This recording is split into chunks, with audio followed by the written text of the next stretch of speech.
forget. I'm gonna.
Well, hello everyone, and you can still hear the pirate ambience, so I'm going to turn that off. Well, hello everyone, and welcome to the party. It is our 8:30 Sunday night game, which for the last time ever will be our Dungeon World pirate-themed Blood Red Seas mini-campaign, which I am really excited to wrap up tonight. But before we begin, I have a few announcements.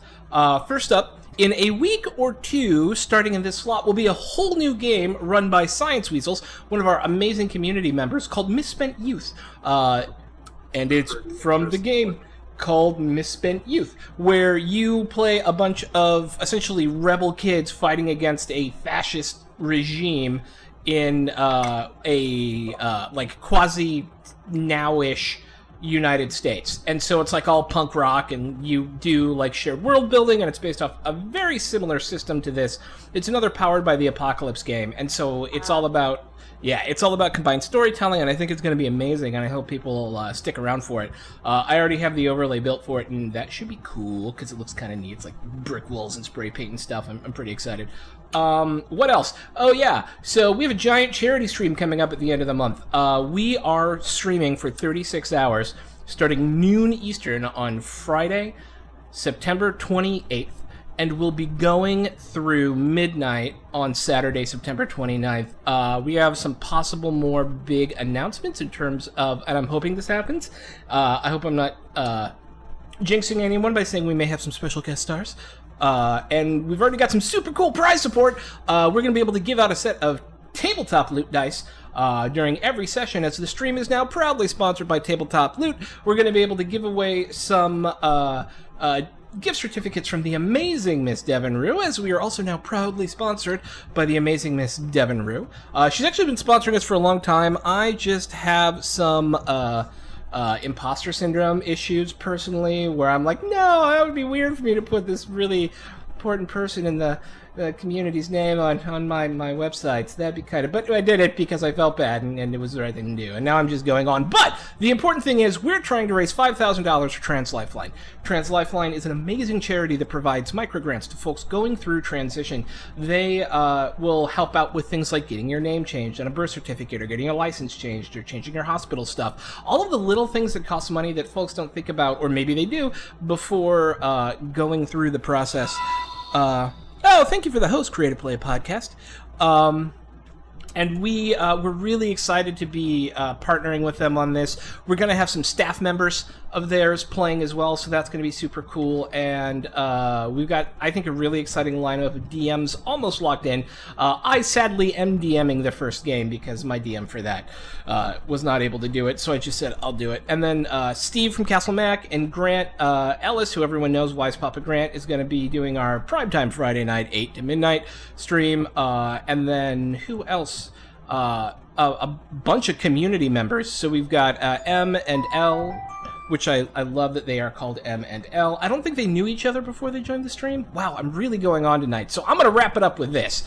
We're really excited to have you here. We're incredibly excited about the outpouring of support for the charity stream at the end of the month. And with that, I'm going to throw it around to everyone to say hey. We'll start with, because I normally end with Miss Abigator, so we'll start with Miss Abigator. Oh, well, thank you. I appreciate it. Sorry, I just got a call from my mom, so if you heard a weird noise, that was probably it.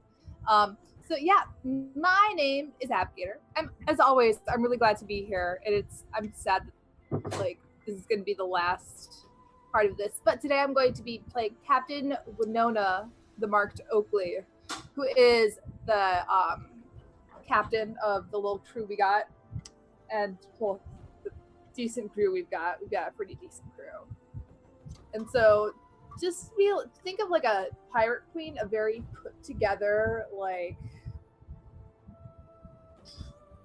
pirate captain, hopefully. I like to think that my character is put together, even if I'm not. But yeah, that's me. Hi.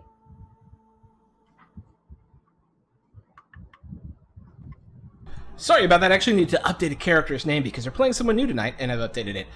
So we'll go to Archer next, yeah, who's playing Doshi tonight. Yes. Atiro did something that ended up with him not being with us this week. So it was such a good episode, though. I know, right? So good. Yeah, I don't regret it. Okay, I regret it a little, but I don't regret it. So I will be playing Doshi, who is actually one of the skeletons that these two picked up in the caverns. So, Yeah. And last but certainly not least, Mr. Captain J. Cross. Hello, everybody. I am Capjack, or at Captain J. Cross. And tonight I'll be playing John Madjack Thorne, who's had a bit of an incident recently. He decided he didn't want to do what the Dark Lord of the Sea wanted, and more or less spit in his eye, and got turned into a creepy demon tentacle-y thing for it. So it'll be interesting later, but right now it's a bit awkward. It is a little bit awkward, yeah. And I am Throck Plays. I'm one of the co-founders and a game runner here on Welcome to the Party, a channel dedicated to inclusion and equity in gaming. I don't know why. Yeah, yes. I am really not focused tonight, so this is going to be interesting. A channel dedicated to inclusion and equity in gaming where we teach people to stream or teach people to be on role-playing streams. So if you're interested in joining us, you should join the Discord channel down there in the bottom. You just click on the little thing and you can join the Discord. It'll be great. Or follow us on Twitter or YouTube or all the cool little links that are down there. But with that, who wants to tell us how we got to where we are at this very moment? Captain Oakley sitting in a dinghy as blood rushes up from the water below. Madjack, face and body turned into some strange half-Cthulhuid creature. Atero, the wizard, dead. How did we get here, guys? So many things. If somebody gets me started, I should be able to recap. Right then. So the story so far. Once upon a time, we were on our way to go plunder a magical treasure Yes. by Freebooter Bonnie. Mm-hmm. Everybody was talking like, oh, yes, this is the thing. So, of course, me being a good captain was like, you know what? We're going to go and we're going to get that treasure. So this whole crew went and we tried to get that treasure. But then it turned out there were like ghosts and stuff in there. And then Bonnie came up and she was like, you can't have my shit. But then she said something about like being trapped in this weird whatever. So we tried to take stuff, but then my good or Jack, Quartermaster. thank you, quartermaster. I was about to say first mate, but it's quartermaster. Was Look at like, this I voice. know what to do. I know how to free these ghosts and have us not die. And then he proceeded to basically throw all the treasure away, which is, it was painful, but it was what needed to be done. I respect it, whatever. So we go back to the ship, pretty much empty-handed, and we're like, oh no, I'm sorry, crew. But it's okay because we've got this, and then there's a guy who we captured from one of my enemy, that bitch Captain Rose's ship, and he is like a fancy nobleman who had hired the Rosebud to follow our ship because he apparently wanted the treasure too, but he's like a fancy nobleman, and I have his name written somewhere, but I'm not going to remember what it was. Wound up being a fancy nobleman, Yeah, because that's how much he got. exactly. Lord Ralph Padley. Padley, thank you. I love it when my players take notes, because I didn't write that name down either. Ralph I'm just gonna throw it Padley. out there, yeah. So then we're preparing to go and hopefully get a reward for turning this guy in alive. All of a sudden, a fleet of ships come up. Skeleton we're- chips.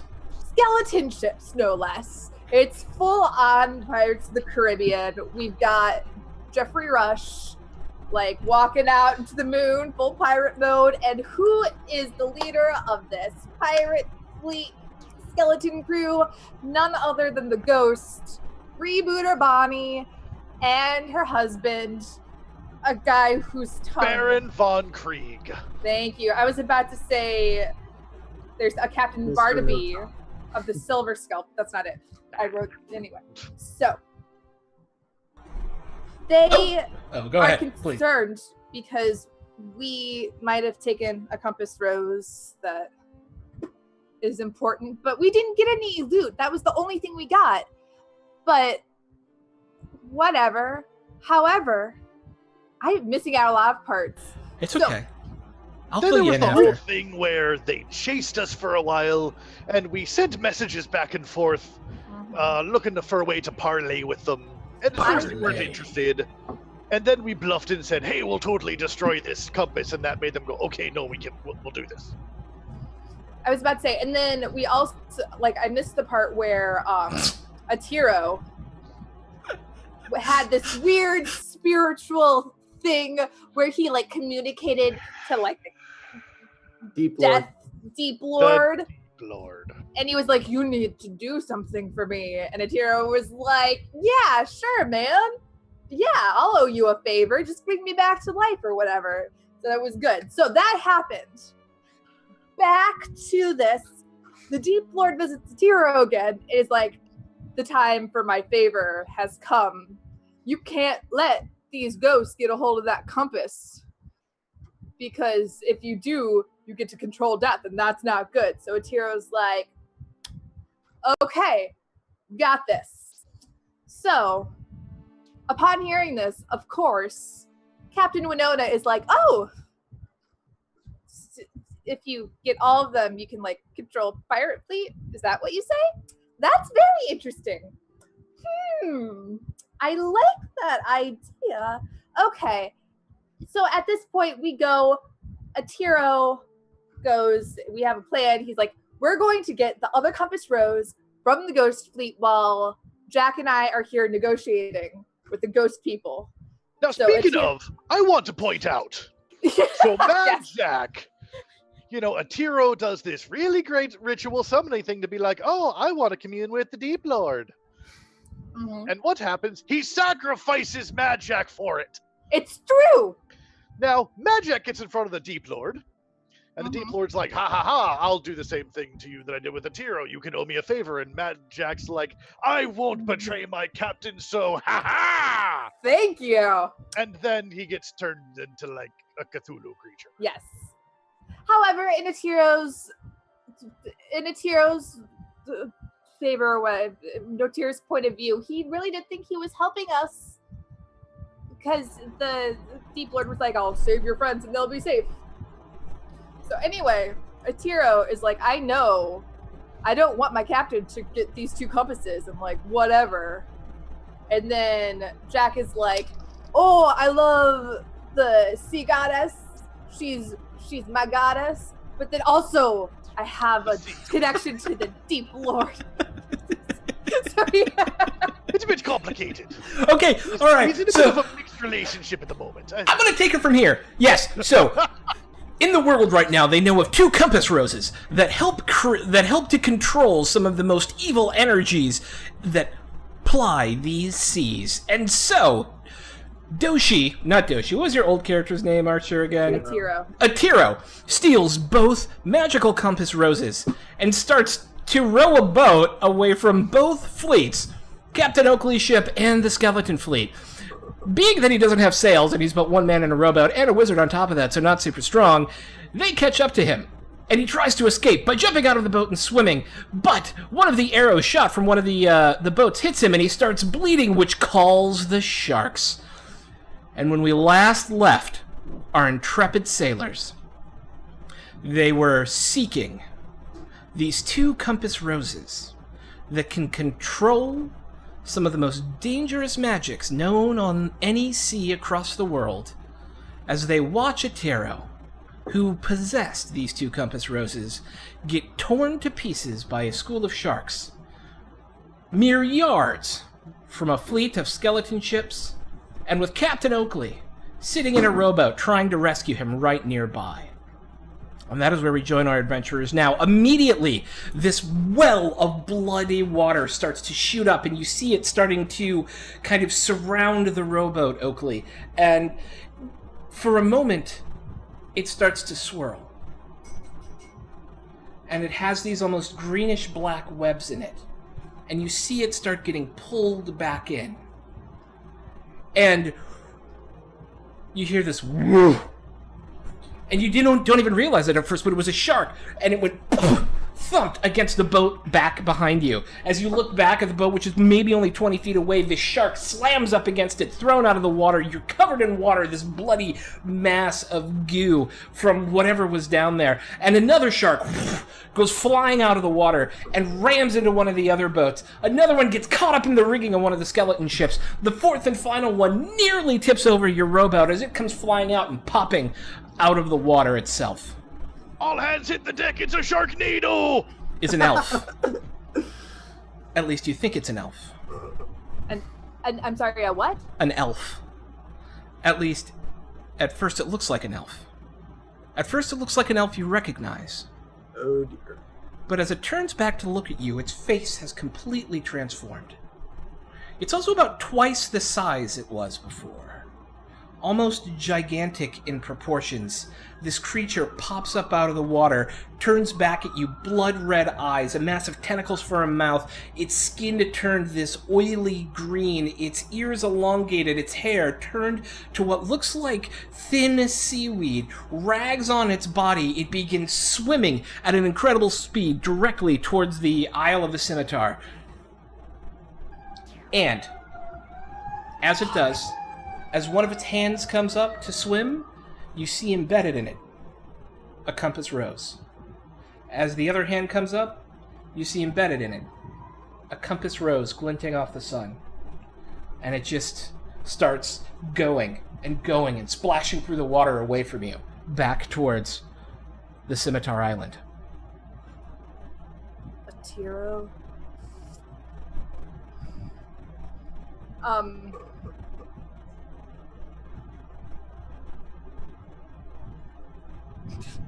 Having just seen sharks literally thrown out of the water, somebody being like, you know what, I'm gonna let the sharks eat me instead of like talking to you, that's fine. And then this person rising from the depths with blood red eyes, like 3 times the size that he was, with now the compass is embedded in his hands. Oakley is just gonna sit in the rowboat for a second.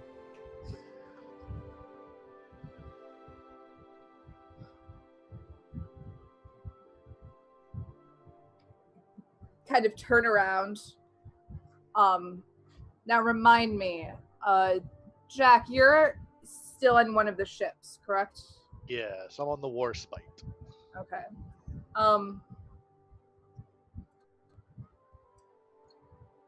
gonna kind of yell over. We need to go to the island.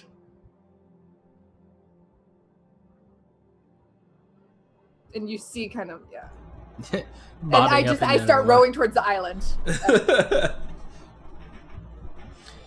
I guess I'll call over to our ship. Pick up the captain on the way, and we need to get going. Captains, if you don't mind. Oh, that was disconcerting.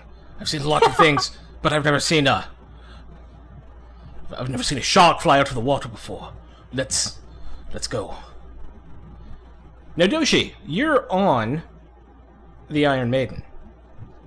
Yes, I am. So an order was passed over to get the captain! What do you do? So we're moving past them, so let's see. Probably just like throw the ropes down, haul the ship up. Yep. Okay. Yeah, as you guys start to make sail, you shut down the rope and are able to kind of hoist the ship back up, and Captain Oakley's there. As this happens, Captain Oakley, you were rowing, right? And so your kind of back was to the direction that you were going in classical rowing style. You see this, at first it's kind of like this bubbling behind the fleet. There's about 8 ships in the skeleton fleet, right? And then your ship, right? You're kind of at the lead with the War Sprite, and all of the other ships are kind of trailing behind you for about a mile or so. Yeah. It's just like ship. You see, bubbling up out of the water, this enormous tentacle, and it wraps itself around one of the ships. And it brings it, and it's a frigate-sized ship, almost a little bit bigger than yours, and brings it up out of the water, and it almost like flexes and cracks it, and you see skeletons falling out of it. You see people falling out of it, and this horrible clack as it breaks in half and falls into the sea. You guys, it's my favorite mythical creature / cryptid, the Kraken. Hello, I am so here for this. Okay, Winona is seeing this. The player is excited. The player is excited. Terrified. Yes. Winona's seeing this. Says, "What's the sailor talk for behind you?" Aft. Aft, yeah. Is going to yell out, "Aft!" And her eyes are just very, very big as she's... And as you guys turn around and look, you all hear it from the crack, but Oakley saw it first, this as the ship falls, rigging everything just everywhere. As you see the sails billow one final time as they sink below the water. Joshi's just like, alrighty then, let's get going. He just starts like rushing off, like saying, "You, sails now, move." Sails, oi! He starts like whacking people who aren't moving. Right. Okay. All right. Let's go. All right. Yeah. Why don't you? How are you going to motivate them? I think he's just running around whacking people, like, move! So what role would you want to use? And it can be a basic stat. It doesn't have to be a move. It can be like, I want to roll charisma or whatever, right? Yeah, let's just do a charisma roll. Okay, do it up. So yeah, that's a limited success. And people start like dashing about. It takes a minute. A couple of dudes are like climbing all over each other, and like people are like tripping over each other to like get out of there. So it wasn't as efficient as it could have been. But there's no real downside other than you didn't get the sails like to full and like into the wind to like really start jetting as fast as you could.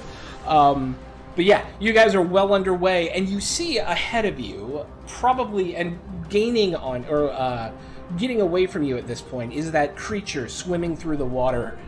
You haven't made it up to speed to it with yet to catch it. What are you guys doing? Keep rowing towards the creature, towards the island. Okay, Captain, you're on deck now. So okay. Tell me how you want to approach chasing a giant Cthulhuid elf swimming towards an island. Like, what's your plan?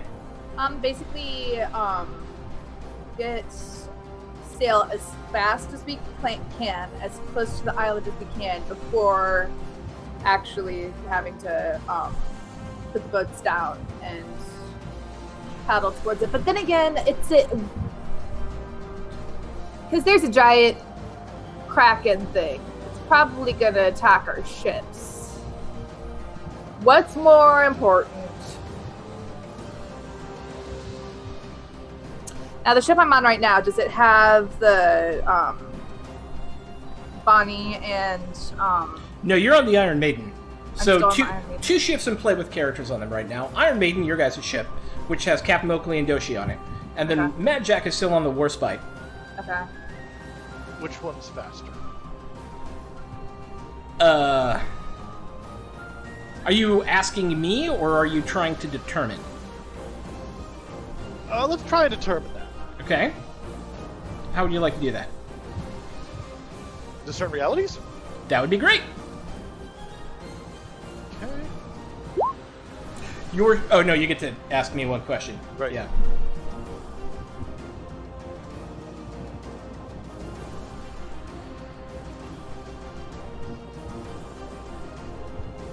What here is useful or valuable to me?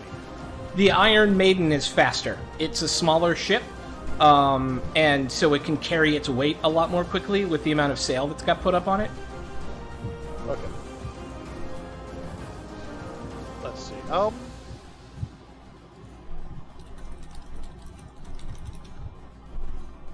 Yeah, so he's, I guess, going to turn to the other two captains. Really important question about the whole being dead thing. Do you die again, out of curiosity? Like, if that happens? Or do you just kind of walk around? Well, this is Bonnie. Well, no, we don't... Yes, we can die. Should our pieces become scattered, they don't get put back together. We're not living, but we're unliving. And what about your ships? No. If they get broken, they're broken like any ship. I see. We have a bit of a problem. Yes. That creature is going to catch up with this ship before it catches up to that ship. Oh, so your ship is faster? Oh, yes. Oh, well, then we should get over to your ship. We should, but we should maybe leave a little bit of a present for that creature back there. What are you thinking? How'd you like if we made it into a fire ship? The Warspite? You want to burn our ship? You know we have 7 other ships back there. I mean, you could do it with one of them, or all 7 of them. It doesn't matter. Just No, this is our fleet! We're not burning our fleet! We should try and get away from the thing. That's ridiculous. You can try and convince her, if you want. Yeah, so what's that going to be? Spout lore, maybe? Or... I don't know. Probably not spout lore. Probably be parlay. Oh, right, yeah, that would make a lot of sense. Probably parlay. Yeah. Okay. Play. No! No! We're not burning any of our ships just to escape a kraken! We'll put on full sail and do our best. They've already taken one.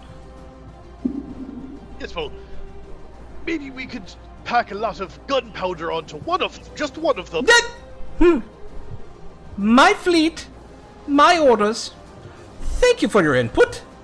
No. Okay. Fair enough. Ridiculous.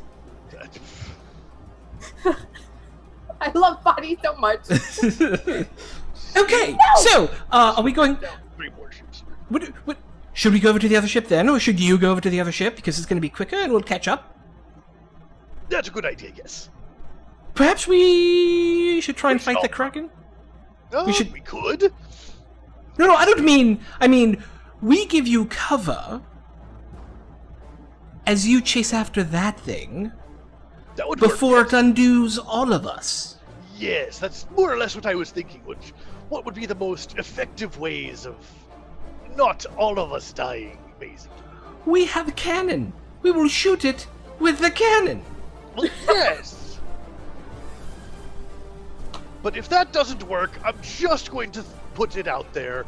Maybe consider, using one ship as a really, really big bomb. It's already destroyed one of our ships. Exactly. Don't be ridiculous. It's going to destroy more of them. Maybe just sacrifice one to save the rest of them. I would have said that when we had 8 ships, but now we only have 7. Well, would you prefer to have 6 or would you prefer to have 1? But what? No, we're going to fight it. Okay, fight it. I'm going to the other ship. Good. We're going to catch it, and do you have harpoons here? Get the ship. Of course we have harpoons. Well, not every ship has harpoons. Okay, fine. You know what? Fine. I'm just. Fine. I'm pretty sure part of Jack's mind is like, you could just let the Deep Lord do his work. Yeah, because remember, What do you're you think pretty... the whole conversation about blowing up their ships is? I love it. You're getting sneakier with it then. I like it. I like it a lot. Okay. So what are you doing, Jack? All right. He's gonna signal to the Iron Maiden to close distance a little bit, so he can swing over. Because if Okay, I have the okay. swing from the rigging skill, I want to use it. Oh, yeah. I signal to close in a little bit. And over the course of the next few minutes, you two kind of close into each other. You don't bump, but you get pretty close. It does cause you to slow down a little bit, but Yeah. you have to reef up. All right, so he's going to attempt to swing across. Hey, you make it! Nicely done. You hop up on one of the spars holding the sail, the rigging, the bottom of the sail's rigging, and just leap across to one of the spars on the Iron Maiden. It's pretty impressive, actually. There's a lot of water between where you two were, and a lot of space. And you guys just see Mad Jack whoosh, like anime leap across. Tentacles grabbing onto the spar and everything. Pose for effect. Right then. Okay, so we're essentially going into a skill challenge chase now, which I'm bringing into this. I want each of you to tell me one skill that you want to use that you think would help get your ship as quickly as possible, either A, to catch up to the big baddie, Elf Thulu, we'll call him, and, there we go, or B, to get to the island as quickly as possible.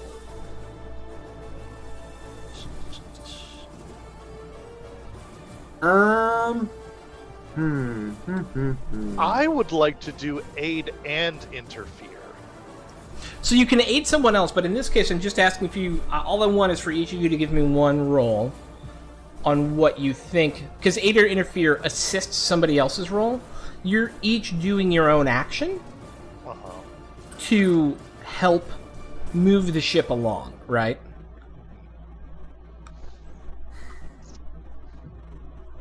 Well, the reason I was thinking like the aid and interfere is aid us forward while interfering with the ones going at the Kraken, kind of thing.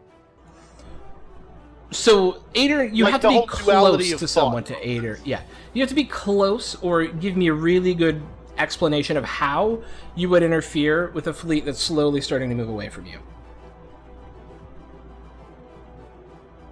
I'll think on that. Okay. Okay, so we'll get to you last. Okay. Oakley and Doshi, skills that you think might be useful in pushing your ship to the limit. Push it to the limit. With this, I've got sea legs. Yeah. And I'm not sure if this would apply, but it says when you defy danger on a rocking ship, rigging, or any unsteady surface, take a +1 forward. But I think that's specifically for fighting. Yes. Unless, yeah, damn it. Kind of. Yeah, so if you could use the defy danger move here. You could also you could use go ahead. I was about to say, I have a lot of skills where I know where treasure is, and I can find treasure very easily, Yes. but not a lot of skills for making us go towards the treasure faster. Yes. So, but remember, you can also use any one of your base stats and say, I want to use that, and then you tell me how you use it. Okay, Okay, I have an idea for Doshi. So Doshi, seeing that the crew is kind of like not being coordinated and kind of freaking out, he's just going to start doing all the work that he can possibly do himself. It's just a strength roll. Just Yeah. So you're going to be like up in the rigging when you need to be up in the rigging, like getting people where they need to be, or like moving around, like moving spars and things to make sure that you keep catching the wind. Yeah. Basically shaming other people the entire time I'm doing it. Like, I don't even have any muscles and I'm doing more work than you. Strength right. shame. Yeah, I love it. Yeah, I think that's great. okay. Nice. Yeah, okay. Oh. So, I need 2 more rolls. And I need you two to tell me what they're going to be. I think I might use Fight Like a Pirate, which Okay. is a skill that just says when you scan the environment, you scan the environment for an advantage, I think it is. Yeah, so you would discern realities, right? And Fight Like a Pirate would give you extra for how Okay. well you succeed. Yeah. I think I might do that. Okay. Okay. So you So- get to ask me 1 base, but because of Fight Like a Pirate, I'm going to give you 2. Okay.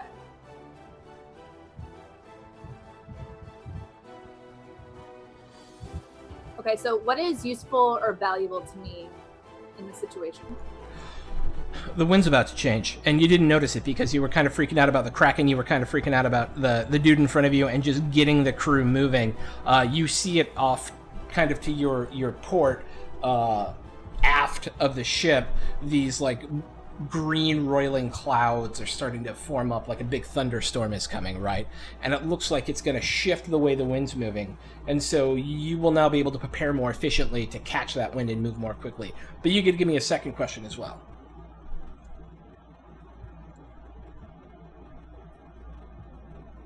What should I be on the lookout for? It's not a Kraken. Fuck! No, I was so excited that it was a Kraken. Okay. You see a similar roiling eddy of water up ahead of you, Fuck. about a mile out.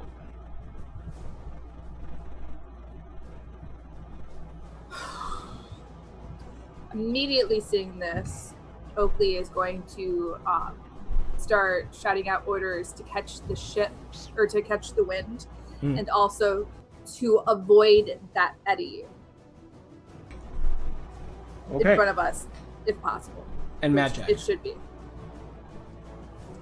So, what I think Matt Jack's going to be doing, he is going to try and position a cannon. Do we have any 4 cannons? No. Okay. Yeah. You're a smallest ship. Okay. Because the thought is, he would like to get a cannon in place where he could load a harpoon into it and shoot at the, Elf Thulu. At Elf Thulu. Elf Thulu is outside of cannon range right now. Oh, wow. Really Yeah. far out there. Okay. Yeah. In that case, no, he's just going to aid the captain in making sure everything is moving as it needs to be at this point. Okay. But aiding isn't a skill. Aiding isn't an active thing you're doing yourself. So what are you actively doing yourself?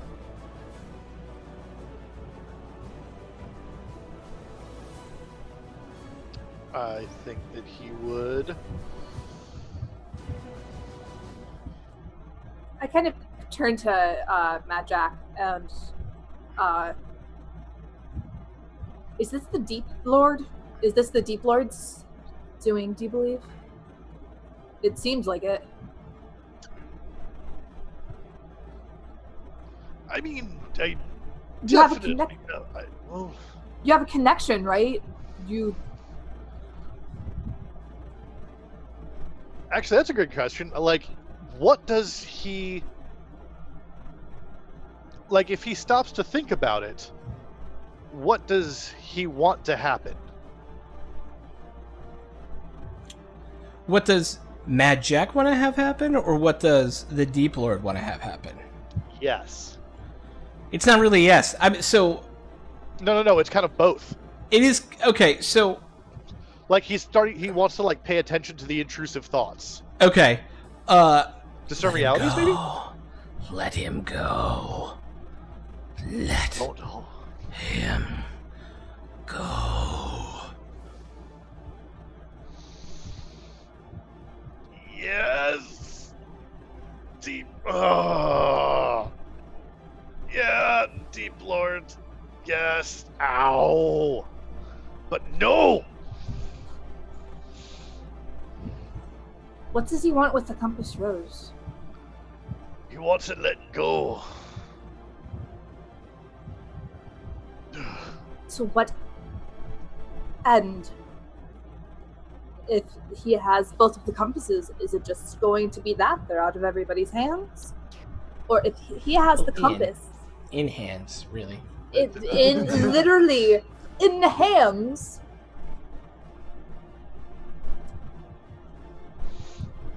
I mean, want... we remember what he's going to do is get rid of all the dead people.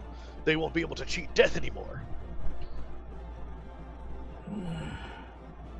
None shall cheat me. That's all.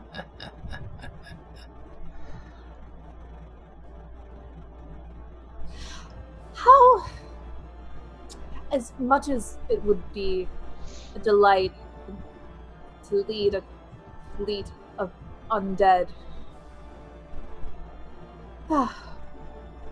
what do you think is it worth this? Do we have a chance of getting the compass back? Winona is conflicted at this point. Doshi might have a good idea about that, actually. Doshi! Having kind of been around it a whole lot, you might be more familiar. That would be a spout lore. That would be a spout lore, yeah. Doshi. I don't think I have the mod. Is that an intelligence-based one? I think so? Because it's not in my... Sorry. Yeah, Yeah, let me look. it's intelligence. Oh, spout lore's not... Yeah. Hang on. Greatest trait. Hang on. I'll give it to you. Real sick. That was not words. Doink. Doink. You now have Doink. spout lore. Sweet. There you go. I don't know nothing. You don't know nothing. I will give you this.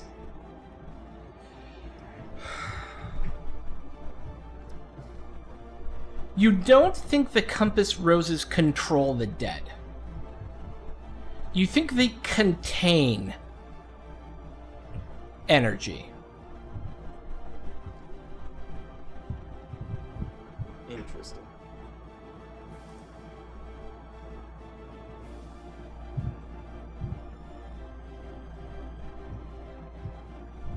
Magic, I still haven't got my roll from you.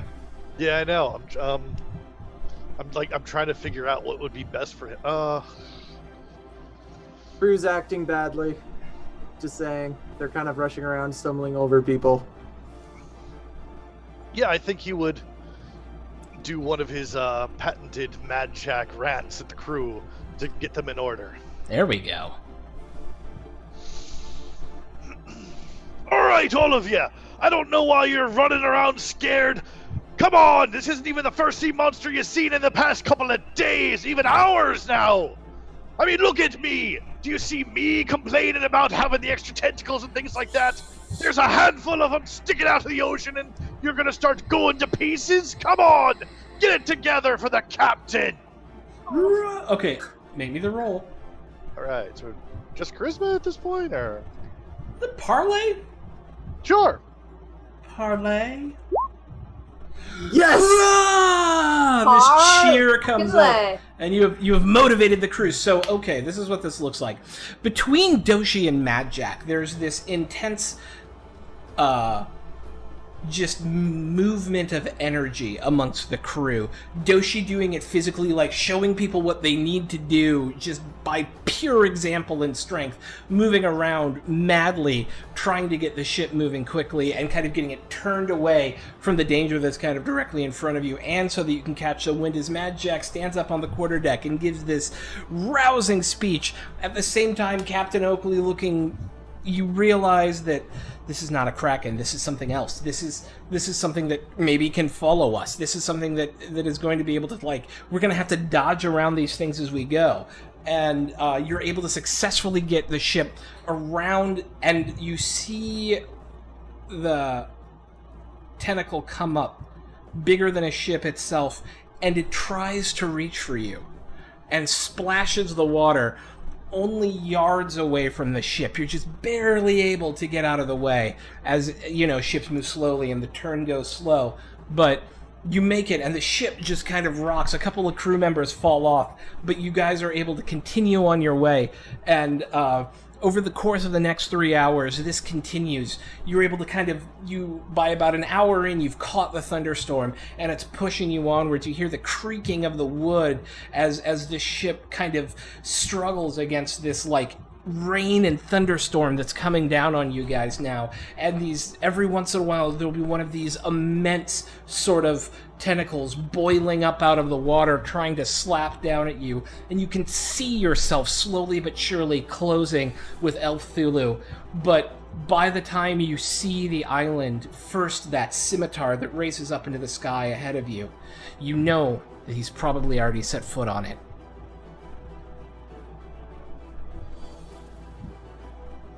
going to get there before us, no matter what.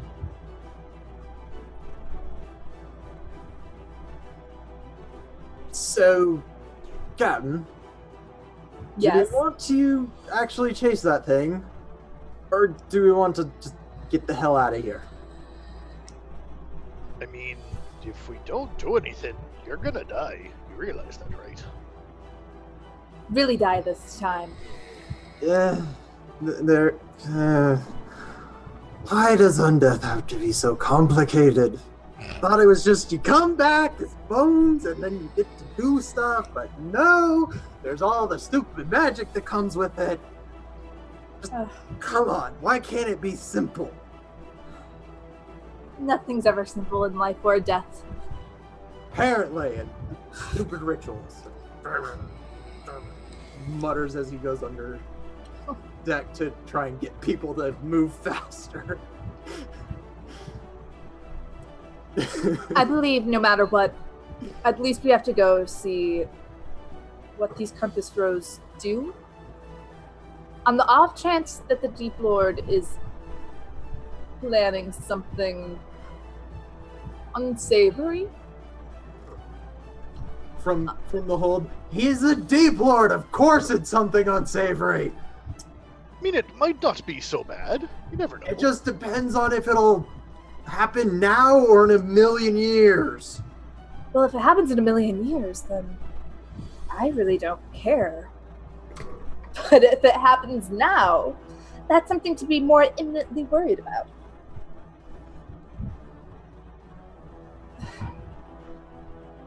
What are you guys doing? Is there any way, Jack? I don't suppose you have direct contact with the Deep Lord. You don't suppose I could have a word, do you? I can check. Because I want to know what the fuck's going on here. I don't like things that don't have answers. Oakley doesn't like any kind. She doesn't like I what. want to point out the last time somebody summoned him, this. Oh yes, you are right. But you can't just mentally be like, my captain just wants a word with you. Please don't turn anybody into a tentacle monster. If that's your order, then yes, Captain. But I have concerns. Yes, I can see that. Although maybe I should contact him. Thinking about it. Mad Jack, I trust you. If this is something that you don't feel comfortable doing, I very much understand. However, there are too many unanswered questions here, and I don't like it. All right, he'd contact. Oh, God. If something bad happens to you... Fuck, okay. What do you do, Mad Jack? So he's been like hearing that voice like in his head this whole time. Yes. And well, I guess he would I guess like trying to figure out like he'd listen to it and like in his own head be like, hello. Is this thing gone 2 directions? I suppose. I don't know how this works. Put up a flag, maybe. Make a white flag. willpower. Can you roll willpower for me? I can, if my cat lets me. Can I aid this? No, this is an Hey, internal willpower, struggle. what is that? Oh, not willpower. Wisdom? Wisdom. Yeah, wisdom. Thank you. Damn. Okay. Hello. Oh, it does work. Right then. My servant. Oh, like hell I am. You know better than. Well, I mean, sometimes. Yes. Don't like this. And he's saying all this out loud at this point. How? do you come to be chasing my apostle? So is he like kind of acting like speaking in that voice now? Yes. Oh, sweet. So I can hear everything that's going on. No, you can't hear him. Okay. That's in the head. He's speaking. Oh, he is speaking in that voice in your head. Oh, okay, that's what I was Yeah, asking. Like, not like am I able out to, like, loud. that- like, can he do that though? You don't know. Well, no, he. Can he speak to everyone here to hear them? You don't know. How would you know that? No. Can he, What? like, he use his own mouth words? Yes. Speak. He's- Captain Jack He's not here. He's only contacted you. No, I know that. So I'm very confused about your question. Captain Okay, Jack is basically, repeating he what the Deep Lord says. That's the one. Oh, yeah, you can totally repeat Okay, what the Deep Lord cool. says. Perfect. All right. Okay. Yes. Who's on first? What's on second? I don't know. Third base. Third base. Yeah, okay. Why do you follow my apostle?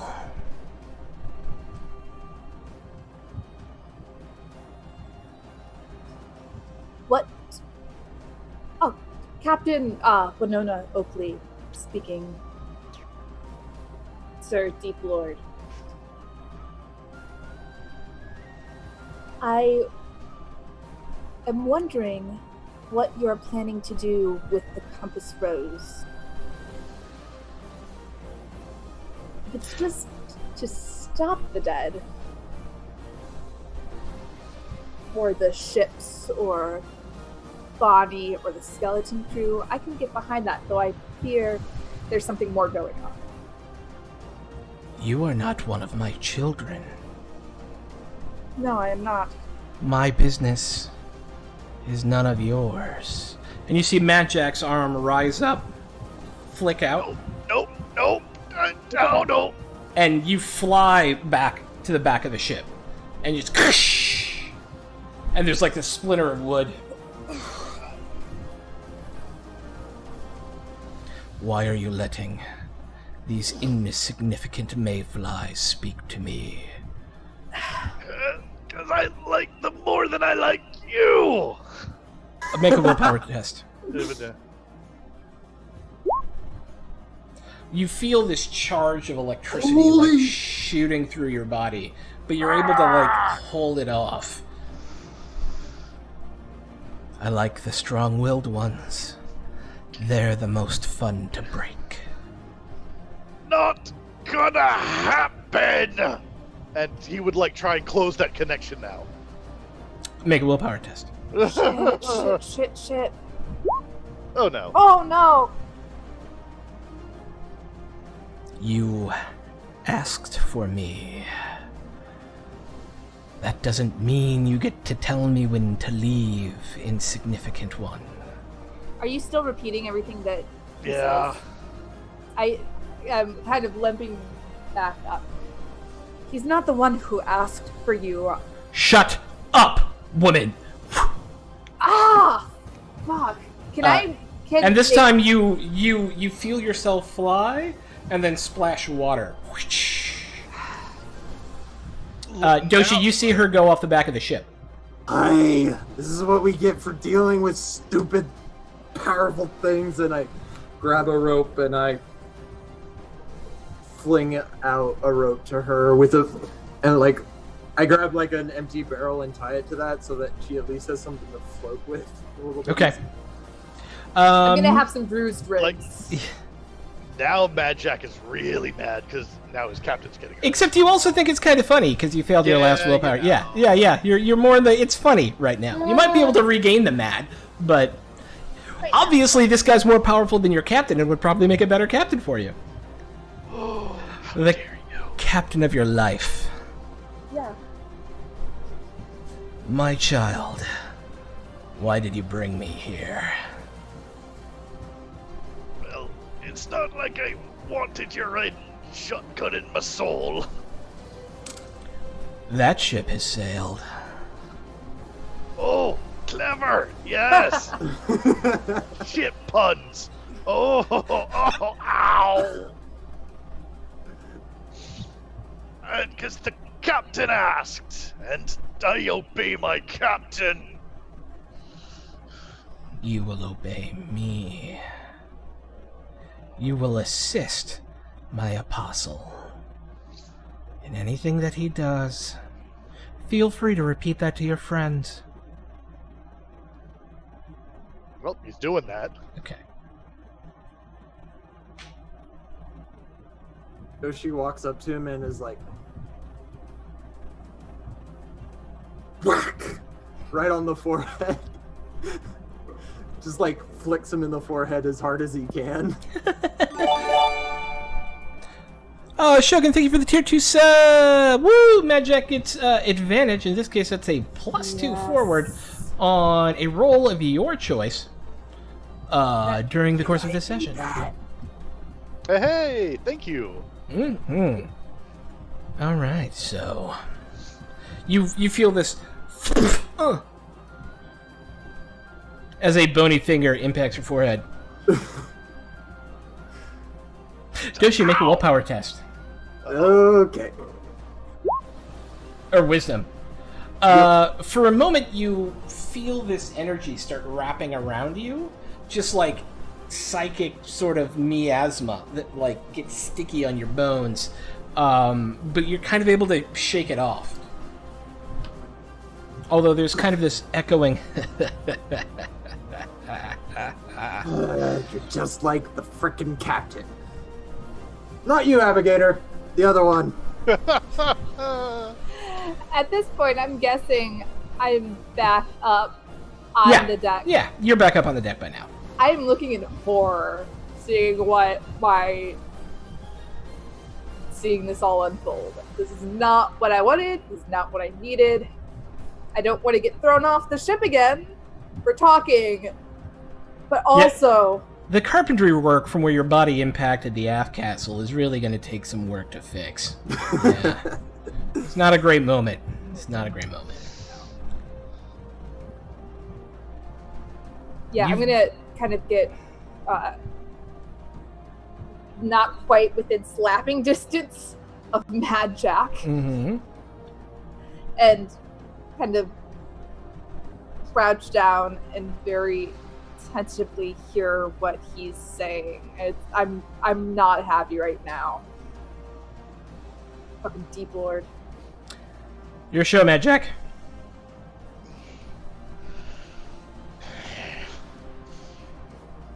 Yes.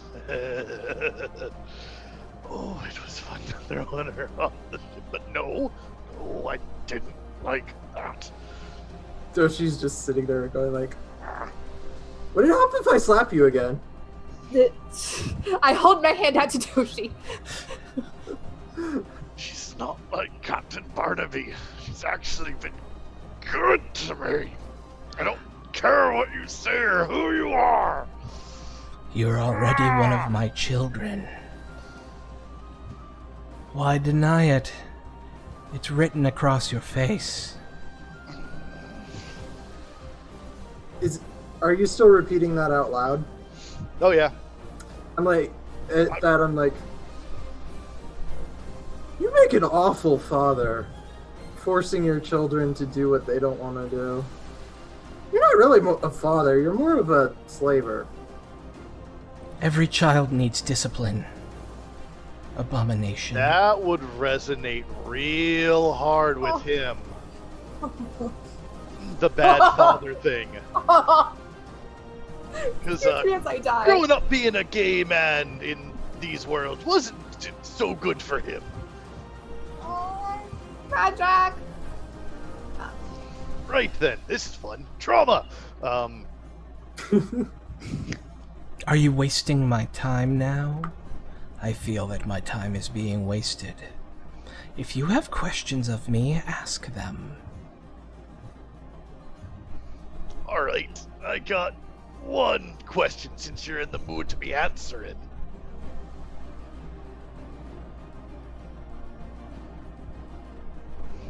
And he would just like stop, plant his hands on the deck, and just look up. How do I stop you? You can't. I'm inevitable. Yeah, so's death. Looking at my bones. Still out of arm's reach at this point. And it's gone. Damn it! Wait, what? Connection's gone.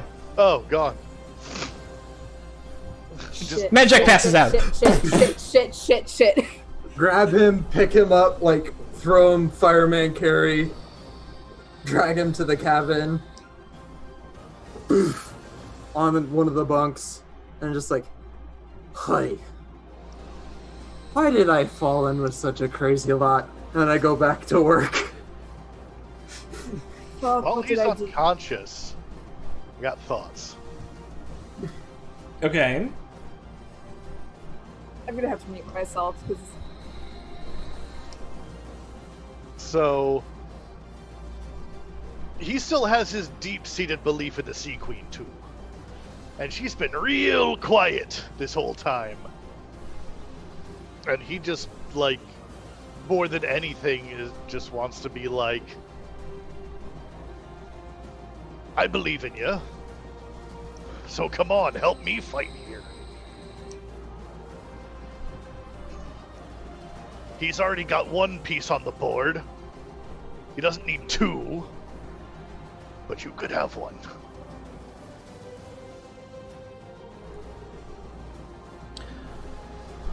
In this echoey, deep female voice. What would you give to the sea?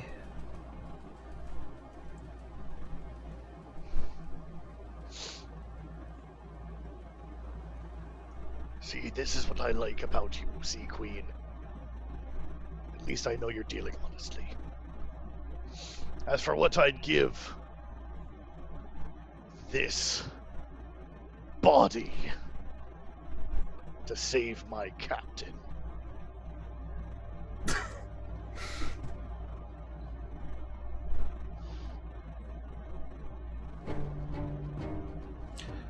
There's a long moment of silence. You wake up. You're standing on a beach. It's not like the one for the Deep Lord. It is beautiful golden sand with a small island rising up behind you, clear blue sky and clear blue sea, and a light breeze norwesterly. A woman walks up behind you. Shells in her hair, wearing simple black pants and a homespun top. Jack. Oh, my queen. You have fallen far.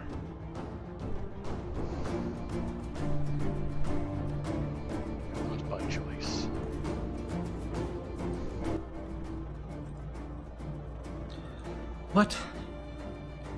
What am I to do with you?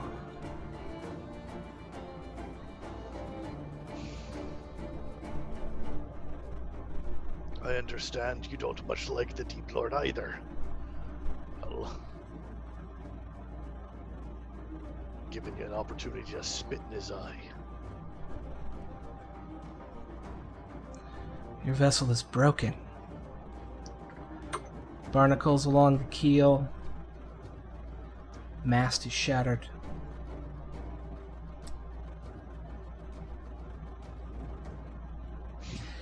Giving me a broken vessel is no gift. The sea takes its own in time. But every good fisherman knows, before you head out, to say a little prayer. To me. What's your prayer, Mad Jack?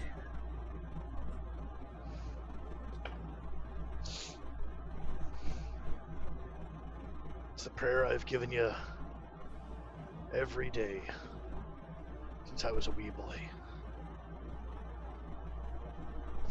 Sneaking away from the house to go stare at the sea, your domain. Listen to the old men tell tales of those who gained your fortune by paying the proper respect, and those who were cursed by shunning you.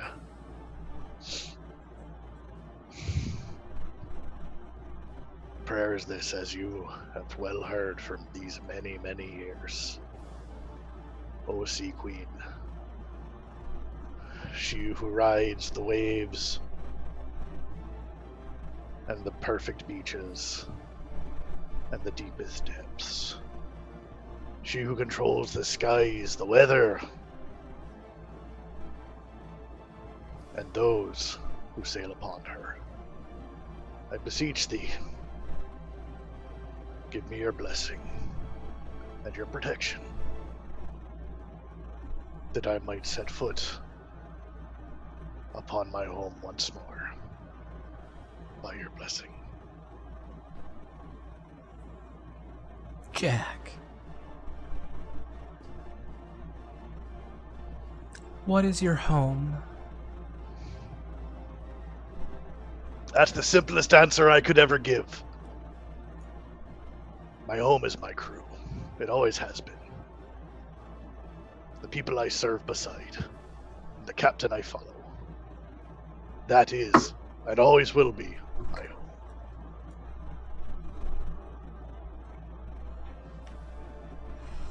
She steps towards you. And another step. Her feet lightly dancing on the sand. She leans in and kisses you on the forehead. As that happens, you feel the tide rising beneath your feet and that sucking sensation that happens when you're standing in the sand and the water comes up. While the wind begins to blow around you and the sun shines brighter than you've seen it in quite some time. And you feel at peace.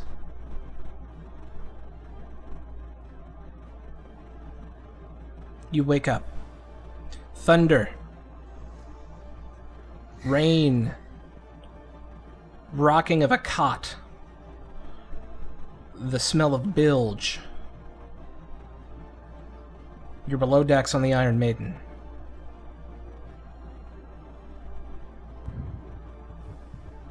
You feel no other presence. I was about to say, if nothing else, Nona's gonna stay there if he, probably for a good 20 minutes. If he doesn't wake up within, she'll probably have to go and deal with stuff on deck. But if not, she's gonna be checking on him as Captain often as Oakley, possible. as you're watching him, his face disfigured, his body discolored, his hands distended. The tentacles start to wither, turn to ash, and then turn to nothing.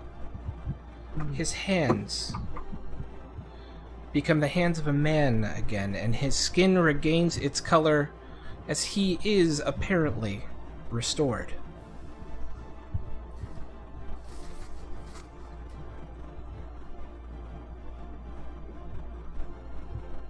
Jack. His eyes open. Captain? Hey. She exhales, and it sounds more like a sob is kind of like choked the way out of her throat. Just, it's good to see you. Thank you, Captain. I mean, I know I'm a bit of a mess. What?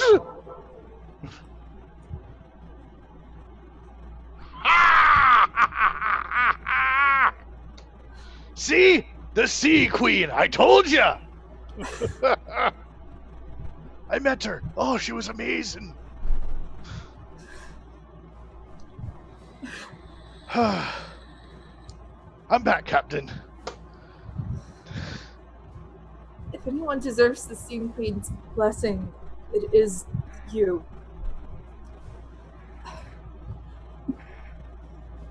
I'm sorry, I didn't mean to ask that of you. I didn't... Whatever you think... Captain. I'm sorry. No, it's okay. It's... Just accept this apology. Never again. Thank you, Captain. Okay. And she kind of stands up, sniffles a little bit, and straightens out her waistcoat. I believe we have a deep lord to stop. Oh, we do indeed. Shall we? Aye, Captain. Kind of stride out of the cabins, very much with a new energy and vigor. Like, okay.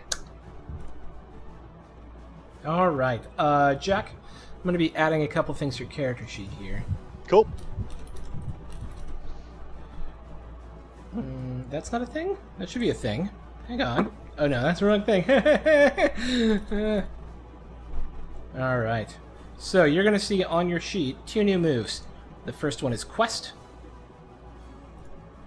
And the second one is not Exterminatus, Smite. Exterminatus. It sounds like whatever you see, you can just exterminate. You make eye contact, exterminate. Exterminatus. Exterminatus. This turns into a giant dialect. You now feel compelled to be on a holy quest to stop the acolyte of the Deep Lord from completing whatever ritual is about to happen on the island of... I just forgot the name of it again. The Isle of the Scimitar. While on that quest, you have the move Smite, which allows you to add 1d4 to all damage.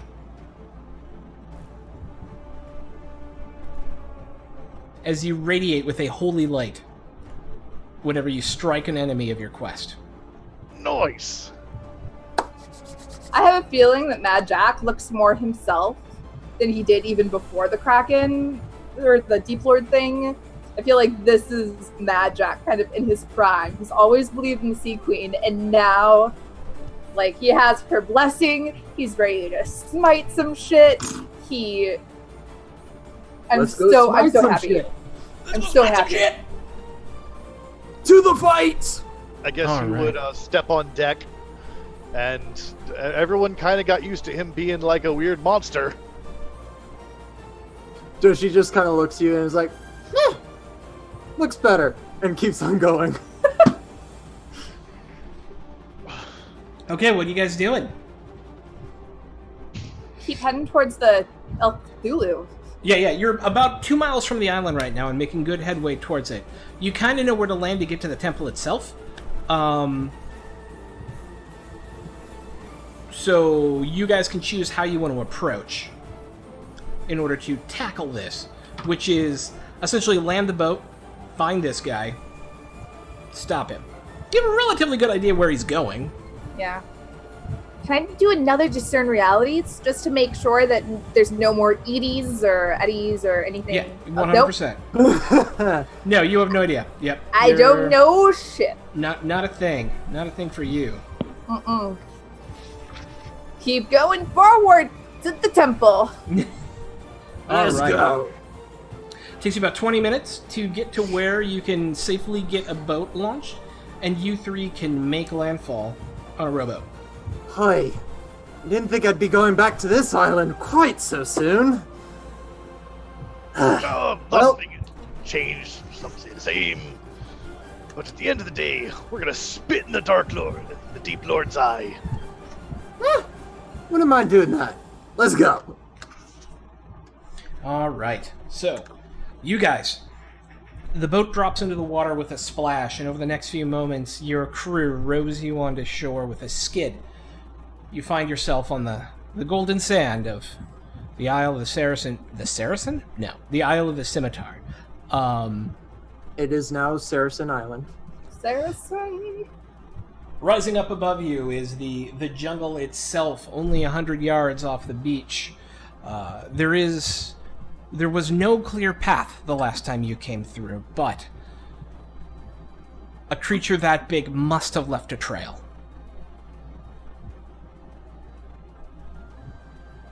Elf Thulu! Elf Thulu! So, I'm assuming we look around for a giant trail of broken crap and weird ghostly stuff. There's rolls for that. Yep. Certain I realities, still then? don't know anything. Holy crap. Finally. Now, Jack, you also have one major advantage, which will allow you to succeed as if you had a 10 plus on any single roll. Noted. Major advantage. Thank you so much, Shogun, for that. Thank you so much, Seriously. Shogun, for your love and attention. Shogun, you're insane. That's all And we I love gotta you say. for it. Yes.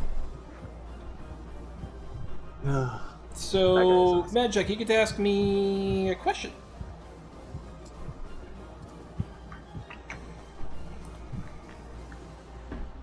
Let's see. What should I be on the lookout for? He likely has friends. I guess Mad Jack would take a moment and look down. That's a lot more set up footprints than we saw initially. Yes. Oh, Yeah. there's more of them. Be on your guard. All right, so you guys, excuse me, you make a perilous journey. Oh, not again. Did everyone restock their supplies? Everyone can have restocked their supplies. Thank Yes. you. Mm-hmm. Oh, All right. So you guys know somewhere on this island from here, and it's going to be relatively easy for you. You guys, I'm not even going to actually make you roll for it. We're going to narrate this part of it, because you've been through all this shit. As you begin to move through the forest, at first it's a completely unfamiliar green hell, just like every other goddamn island you've ever been on. But soon enough, you find an area that's obviously been, knocked over by something that couldn't make its way through the brush, right? It has to kind of crash through stuff. And you were able to pick up on its trail. It turns out it hit the island at a different location than you. And it's trailing kind of this green ichor with it. You don't see the giant elf Thulu creature anywhere. But you do hear some movement in the woods around you. don't like it. I don't like this. I don't like movement in the woods.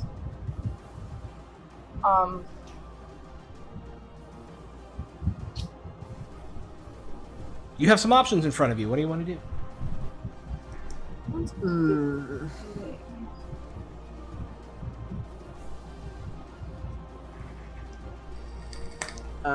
So we hear stuff coming towards us. Well, at the moment, there is a shuffling sort of movement in the woods. Okay. What would be the best thing in this situation? Either defy danger or discern realities to find out what's shuffling, I think. Probably discern realities, I'd say, to figure out where stuff is. Okay. About lore, perhaps. Not for me. Let's see. This is a... Who's making the roll? Captain? I can make the... Sure, yes. I can make the Which defy one? danger check or the... Or discern? It's up to you guys, man. I There would is say something out in the woods. There is a trail that goes away from the cave and towards the cave that's got a splooch of green ichor in the center of it. I just want to know what you guys are doing. discern realities. Okay. Seems safe. It's probably fauna, maybe flora. It seems like just fauna or flora. It's pretty typical on islands, right? so she's a little bit uncertain about this, but he'll go with it. Role playing, man. I can't meta. Yep. It seems fine. Green goo. I mean, I didn't give this off when I was all tentacly, so it's probably just something we missed last time. Okay, let's go. Yeah. Damn you, dice. And I'm holding my sword. 'cause- Everything's fine. We're Well- totally okay. All right. So yeah, you start heading up the path, I would imagine, to follow the big creature. Yes? Yeah. Yes. All right. So as you do, you make the first mile or so okay, but those noises keep getting louder and louder and louder, and you're like, it must be deer. Probably, jungle deer or something. Jungle deer. Jungle deer. Go elephants at this point. And then, It's a giraffe. almost as if made of smoke at first, two creatures come out of the woods. They have the same sort of tentacled mouth, but have a much more slim humanoid body. Webbed fingers, each carrying a trident, and they start coming at you. Oh, I'm fucking biting. Bring it. Okay, so we've gone into combat! Yeah. Hack and slash. Two minions of the Deep Lord seek to stop you on your adventure. Both of them coming at you, tridents at the ready. What do you do? I don't think I have any range weaponry. No, I They're do pretty not. close. Yeah, I'm just They're gonna starting hack and pretty slash. close in. Okay. So Doshi, we'll start with you. You're doing a hack and slash. 8. You get to deal your damage, and they get to deal damage against you. You come in with your sword, and as you do, you haven't fought a lot of dudes who actually have tridents before. He comes up with a trident, like, as you slash down at him, go ahead and roll your damage. As you slash down at him, he comes up at you as well. And Yeah, I get more damage actually. you get 4 more 'cause- damage, yeah. And I also get an additional damage from my weapon. It's already factored in. Is it? Yeah. Oh, You're rolling 1 sweet. D10 plus 1 equipped weapon, yeah. Okay, So roll an extra d4 on top of that. And as you come down with your sword on, and it like gloms into his shoulder, and you hear this as it happens, you feel the trident come up between your ribs. And in a human, this would have been a kill shot. In you, you just feel 2 of your ribs just kind of shatter as they fall away from you. Roll a d8.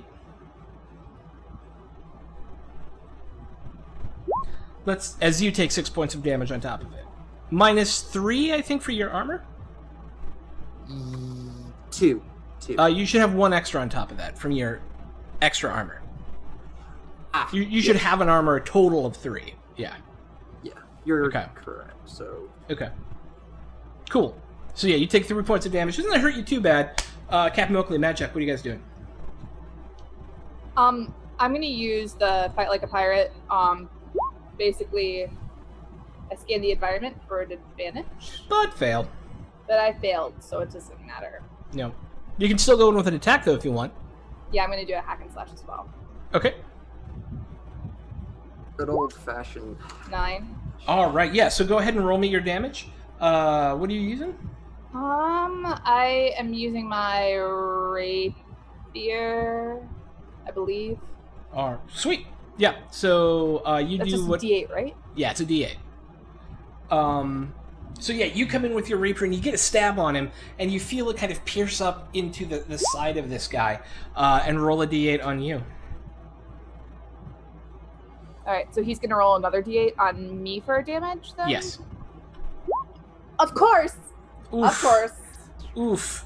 You feel like I've got an advantage on him, whoosh, but again, using these like trident things, you're not as used to fighting them, and he actually kind of rears it back like he's dodging out of the way, and that's what lets you stab him. But at the same time, as you're kind of coming up like this, he comes down in your back. All 3 prongs just penetrate into the back of your back, I guess, because yeah, but just kind of pierce into your back with this as you come out, and he rips the barbs out, and there's just like this gush of warm down your back as you feel yourself bleeding. Mad Jack, what are you doing? He's gonna level a blunderbuss. Did they both attack 2 different targets or the same target? I don't know, guys. Did you attack 2 different targets or the same target? Up Different. to her because Okay. she's going to attack second. Okay. So 2 different targets they've attacked. They're both Uh, engaged. he's gonna level his blunderbuss at the one that just attacked his captain. For the Sea Queen! Yar. That's All right, go ahead and give me a volley. And, okay, go ahead. No, you get to I choose was one of those thinking three about things. using that +2 forward. I mean, You could. Which would make it a Okay. 10. I'm not sure what the difference is. Okay, yes. So, Okay, so a 10 on a volley? Yep, here we go. Clear shot, deal damage. Yep. Yeah. Cool. You can do that? Yeah. Okay, so it's a clear shot. You're able to kind of get around the side as they're in melee and get the blunderbuss up close and just lay in with it. Roll me your damage. Boop. As this shred of blood comes out of the side of him, it just kind of gouts onto Captain Oakley as you guys are fighting as the blunderbuss goes off. Remember, you're on your quest, so you get to do an additional 1d4 damage to that. And the first one of these guys goes down as he just kind of crumples from the fire. Who's next? Well, their guy's dead, so I'm just gonna whack my guy again. Sweet. Like, dude, really? That was my favorite rib. Yes. Yeah, nice. It really was my favorite rib. Yep. So you can hit him, and you can do extra damage if you want. Well, I already get my 1d4, so Yo. I'm just gonna do that.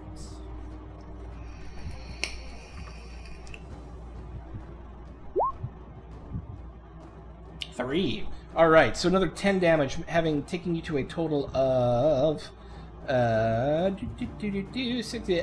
And with a final cut across the gut, this guy goes down, holding his stomach. But as he does, it's almost as if the world falls away around you guys. And I need everyone to make me a wisdom roll. Oh, great. Well, it wasn't Oh. a failure. Okay. The terrain seems to warp and shape around you, Mad Jack and Doshi. You're going to be taking a -1 forward for the time being.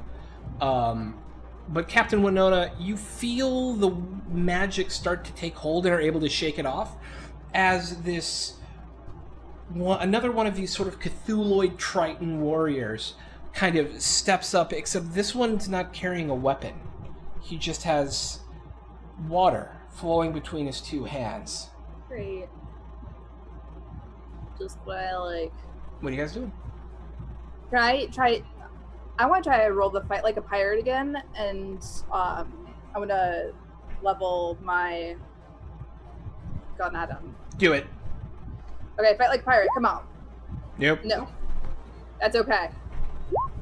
13. Ooh, yeah! Deal thy damage. Okay, now for it's still a D8 if it's the. Yeah, it's always a D8. It's always your damage. Yeah. It hits him in the shoulder, and it looks like it kind of maybe glanced off his shoulder bone or something. But there's blood starting to trickle down. Mad Jack and Doshi, you guys see, it's almost as if the land around you has turned into water. It still looks like the green, open sort of trail with the trees on either side, but it's all doing this now. Wait, I'm not a fan of this new water ground stuff. Do I see this dude with the water? Yeah, and you things? still see him. But to you two, he looks like a vortex of water. He looks like a little like water spout tornado, right? Screw it. I'm running in and gonna try and slash it. Okay. Miss. So go ahead and as you come in to slice at him, right?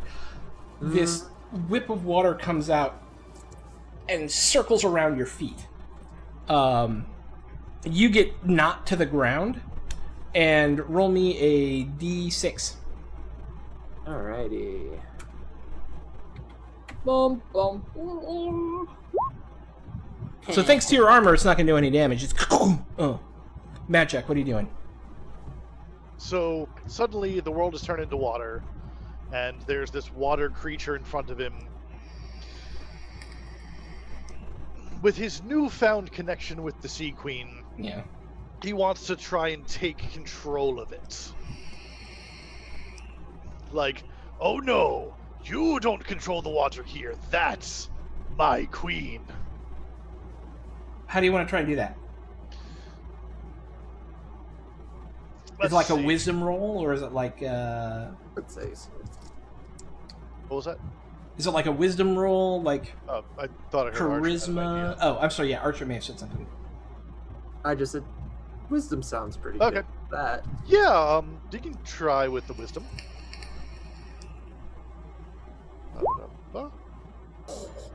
You are cleared of any sort of negative effects, as Boom. you don't feel like you can take control of whatever is going on here, but you are able to kind of like clear your mind, and it's normal land again. Awesome. And now I actually see the thing for what it is. Yes. Oh, you're an ugly one. Would he be able to attack then? Sure. Cool. good. Then he is going to use his two-handed brawler. And hack and slash. That'll hit.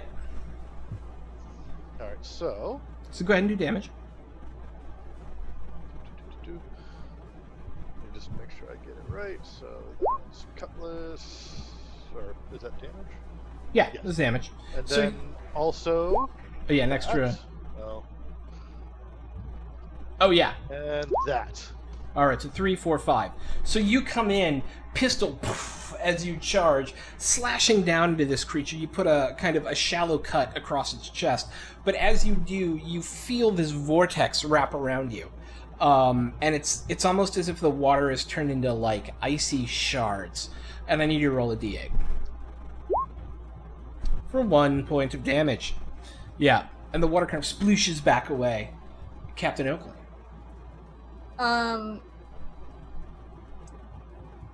I'm done. I think the captain, after trying 2 times to scope out the environment, is kind of done with that. She's like, it hasn't worked. So she's going to pull out her flintlock, reload it, shoot one more time. 6, which is a miss, and then Right. she's also going to do the hack and slash with her rapier Okay. with a 4, which misses as well. She's hurting from not just from like the Triton, but also before, like her ribs are bruised. She's Yep. super stiff.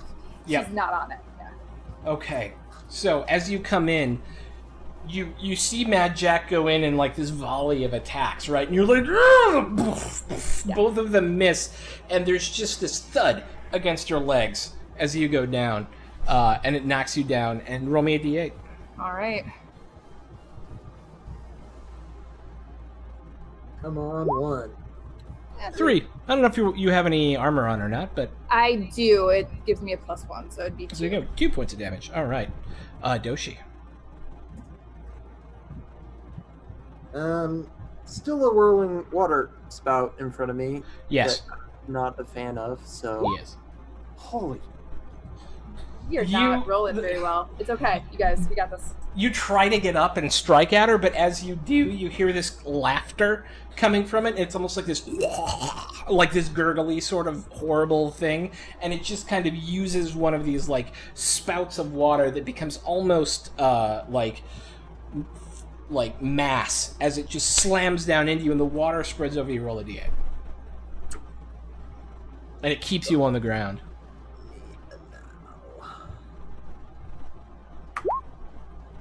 All right, so it'll be 2 points of damage to you. Yep. Magic. So he would reload his pistol and just like ragingly go at this thing for a second round. All right.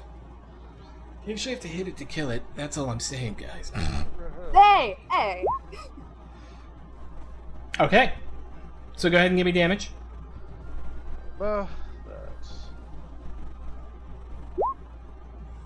That's 6. Nice. And roll a d8 on yourself, please.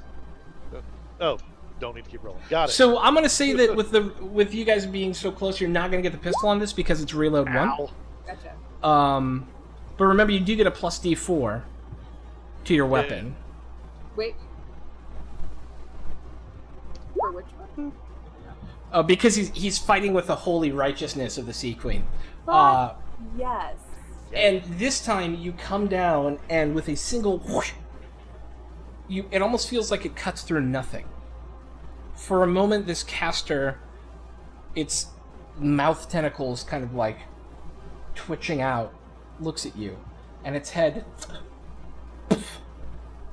falls to the ground as its body falls backwards. Yes.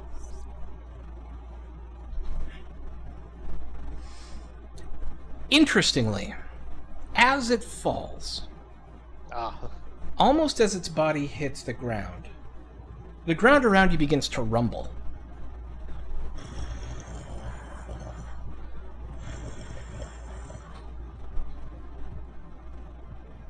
What do you do? Let's move. Don't want to deal with this. And We need to get to Temple. to Atero and stop him. All right. So you guys begin to quickly move up the path. As you do, this rumbling becomes more and more pronounced. And after a moment, you hear this horrible, like, cracking, sort of rock-breaking noise. And you all are rocked off your feet for a second. As you look around, and you're in mist. When you stand up, it's as if all of a sudden there are clouds around you, like a heavy mist has come and formed in just those moments between that crack and that earthquake and you guys falling down and picking yourselves back up. This mist has risen. You're still able to see the trail in front of you. It's hard to miss, and if you guys want to continue moving forward from here, you can. I'm going to try to see what's going on. Discern that reality. Realities. That's I swear, I've failed enough times to level up twice at this point. Oh, I forgot to keep marking my experience. I guess it doesn't Yeah. really matter, but whatever. Yeah, I mean, you all get a level after the end of this. Yay! Okay. Yeah. Okay, so... that was the only shot we had at that, right? Yeah. Okay. Yeah. You guys start running up the No, the- never mind. Sorry. Mhm. Okay. Wait. Yep. You start running up the trail. And as you do, you come up over this rise where there's kind of a clearing on top of the hill, and it's not mist, it's clouds. You can see clouds off into the distance.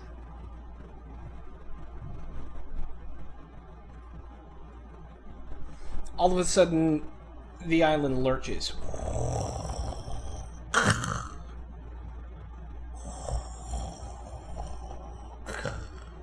Oh boy, we're on a giant walking creature. We need to move now. Island Is that scimitar? Oh, that's attached, isn't it? Okay, that wasn't really Captain. Let's move. Move. Quick. Where's the temple? Yeah, we need to get to the temple. All right, you guys begin running up. It's a bit harder now that, like, you guys have sea legs, so you're used to kind of the rocking, but you've never had rocking like this on land before. Even if you felt an earthquake in the past, it's nothing like this, like, slow, like 1, 2, right? Over time, it takes you about another half an hour of moving at your best pace, and you find yourself at the opening to the cavern.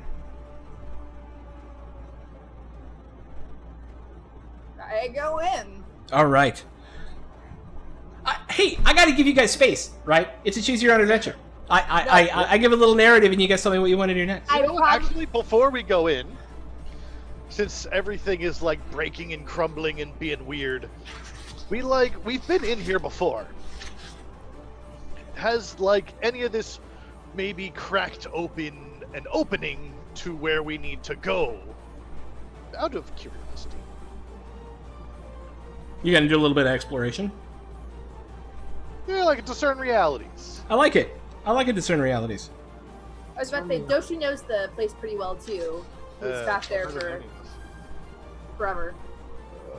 Yes. But I just realized it better. There it is. Yep. All right. So ask me 3 questions below. Answer me these questions 3. So the inside of the cave, we can maybe be. Okay. What should I be on the lookout for?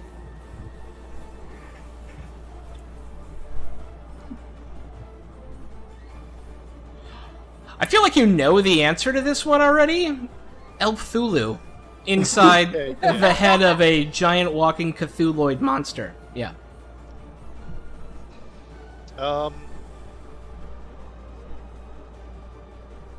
What here is useful or valuable to me?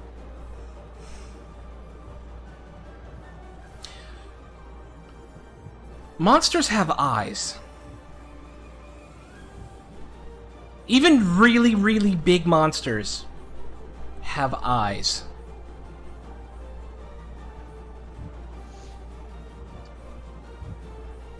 And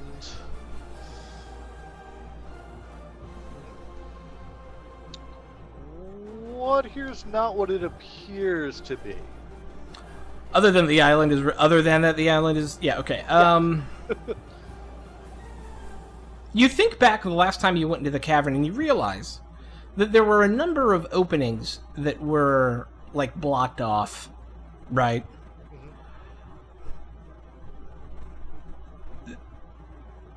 That passage goes much deeper.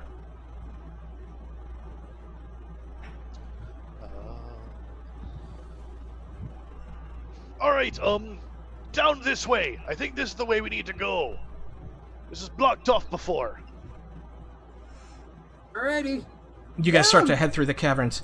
Running through, you get to the broken bridge and hop across, and you make it to where the old tavern was on the inside with the moldy old tables and the bar, a number of dead skeletons still writhing around. And when you get to that large open gap that you guys had to cross the first time you were here, it has been raised up, and there is a large open tunnel heading downwards. That is obviously, you think, Jack, from your Discern Realities roll, the way you need to go. Yeah, down this way. Yeah, moving deeper down into the tunnel, the nature of this place begins to change. The ground becomes softer, squishy somehow, and it's kind of rotating itself down. And the gray stone that was kind of the top crust of this island has transitioned into this dripping Icarus mass of flesh. Who is living on this thing? Ugh. We're inside.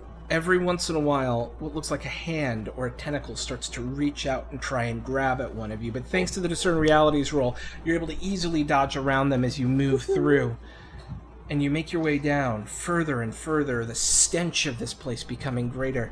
Each of you, as you move through, being visited with these horrific memories from your past, you find yourself standing at the entrance to a large, circular room.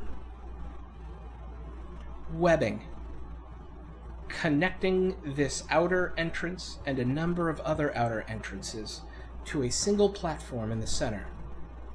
Each of these webs looks like it's shot through with lightning occasionally. Sitting, meditating at the center of this chamber, is El Cthulhu.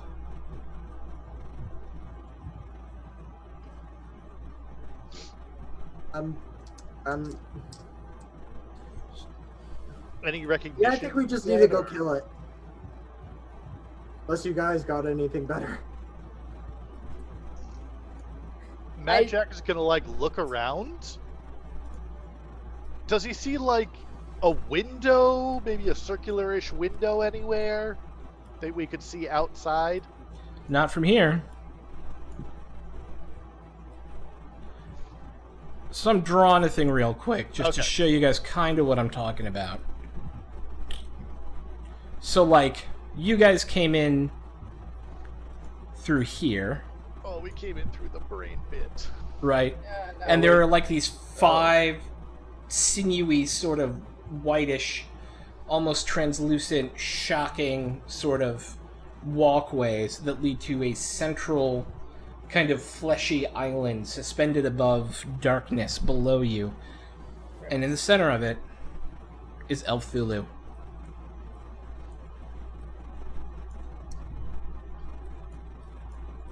I just kind of want to pull out my flintlock and just wait to see if they have any better ideas. Captain, I think we're in an eyeball.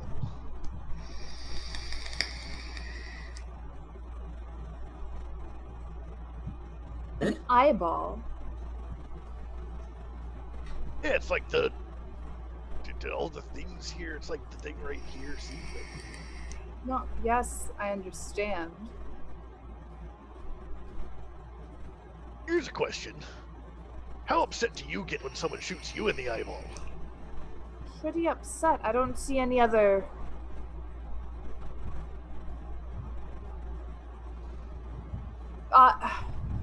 where Elf Thulu is meditating. Yes.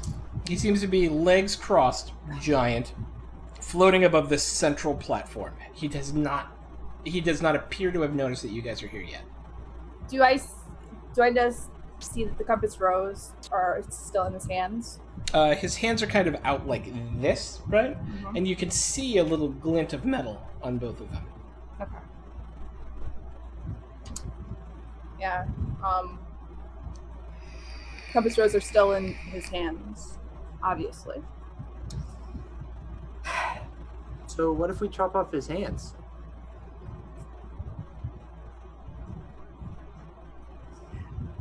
Probably the best shot we got.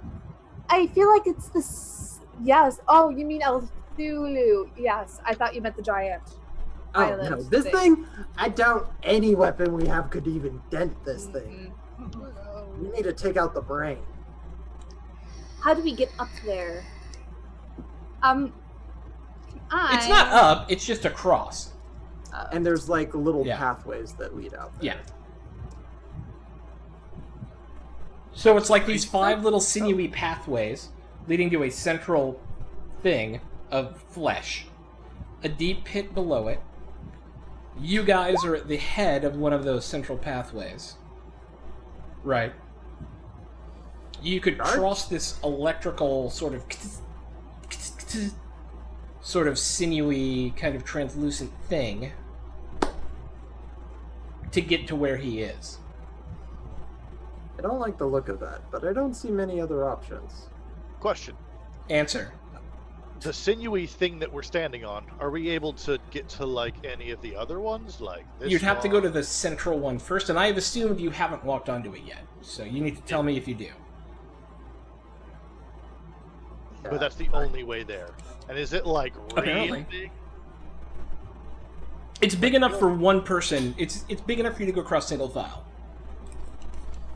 Aw. Voice is a little crackly tonight. It's It's gonna from all the pirating. Yes. Yar.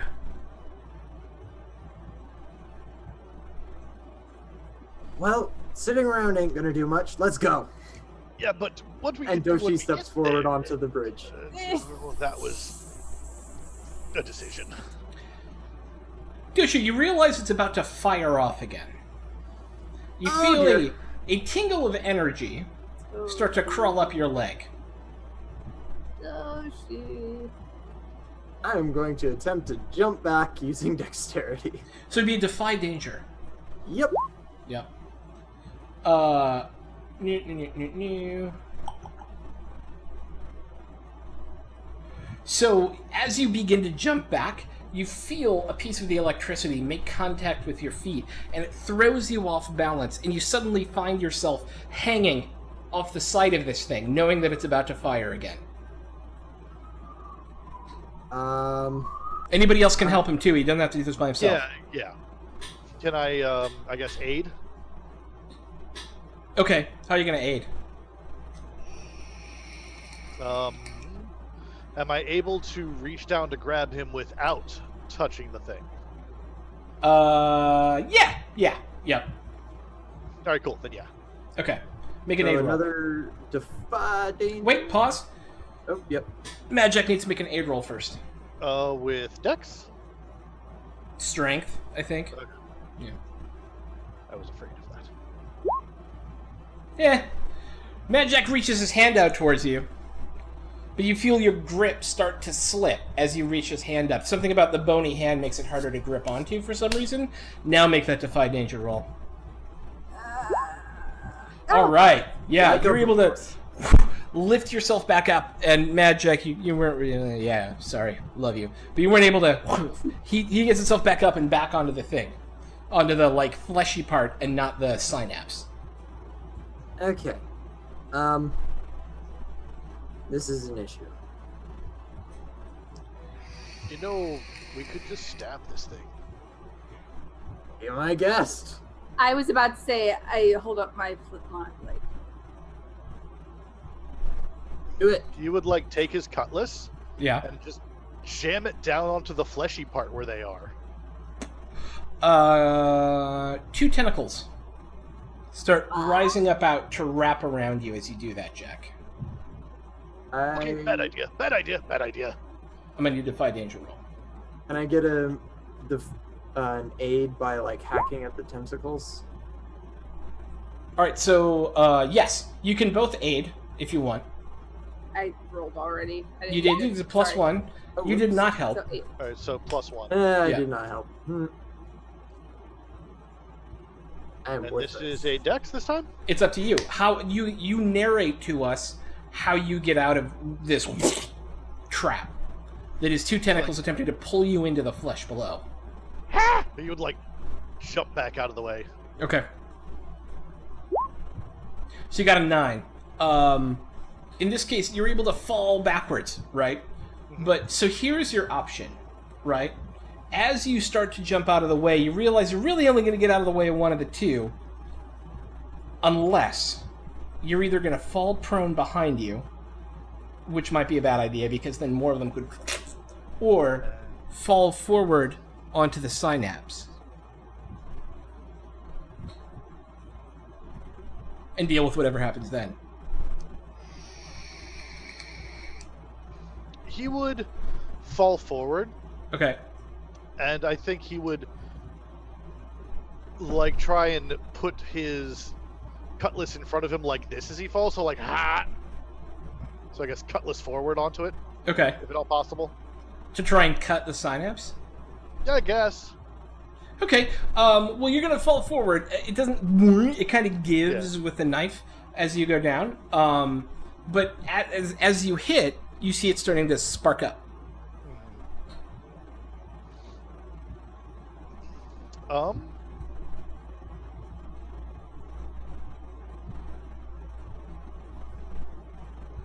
Okay. I know what I want to do. Forgebreaker with a big 7-person raid. Welcome. We are at the Forgebreaker. final place inside of a giant Cthulhu creature walking its way through the ocean. We are essentially in its brain, combating Elf Thulu, a former party member of this team, corrupted by the Deep Lord, who now seems to be apparently controlling a titanic creature slowly striding across the water.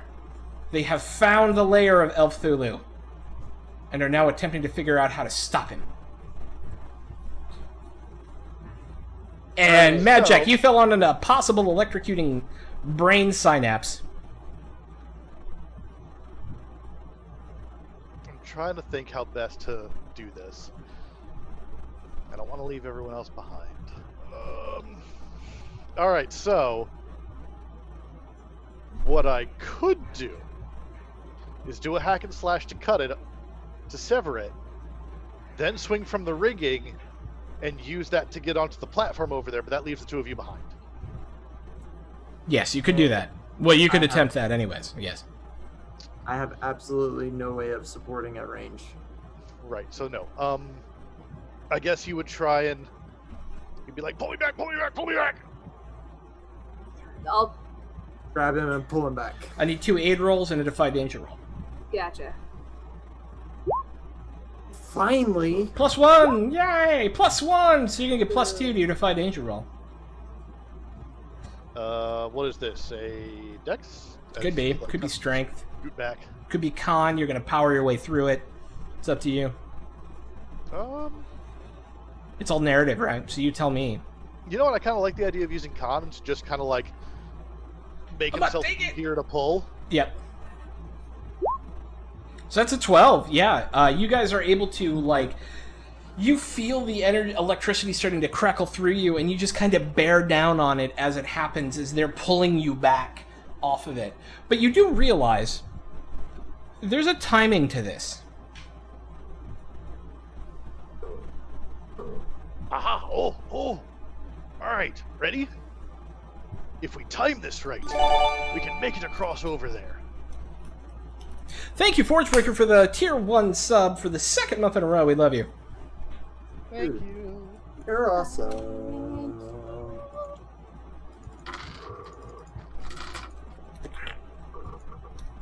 Okay, so we're timing this right? Yeah, so it's going to be up to you guys how you want to try and get across, but you know that if you time it properly, you're going to be able to maybe get across it without getting electrocuted. By danger. Alright, who wants to... Who would be good to figure out what the ideal time would be? Not me. I'm dumb as a rock. Does anyone not have negative one intelligence? I don't have. I can try. You're the best one in for this. 7. Yeah, I mean, you think you're able to... You think you've got kind of a countdown to where it's safe for one person to cross at a time, and what I would give you for that is a +1 to your Defy Danger rolls to get across the synapse. Perfect. Alrighty. Would Alright, so... Very quickly. So we're gonna run over there, and we're gonna, what? Kick him in the face? Or cut his hands off, right? That's what we're gonna do. But it's Talk about this. We had a conversation. I'll go first. I feel like me getting zapped is less bad than you getting zapped because Okay. blown.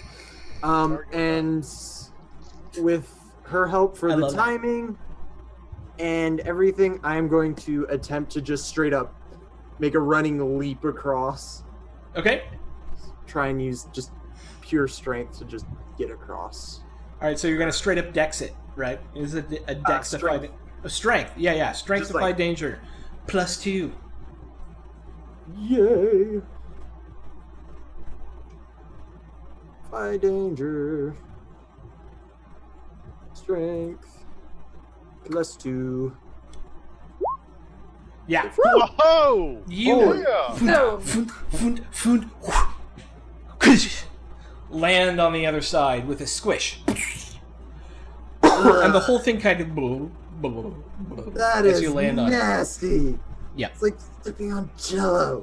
Yeah, fleshy jello. Super gross. Like he's Yeah. sitting there like picking his feet up and like trying to like not touch this thing. It's doing the like thing, and you're like, ugh.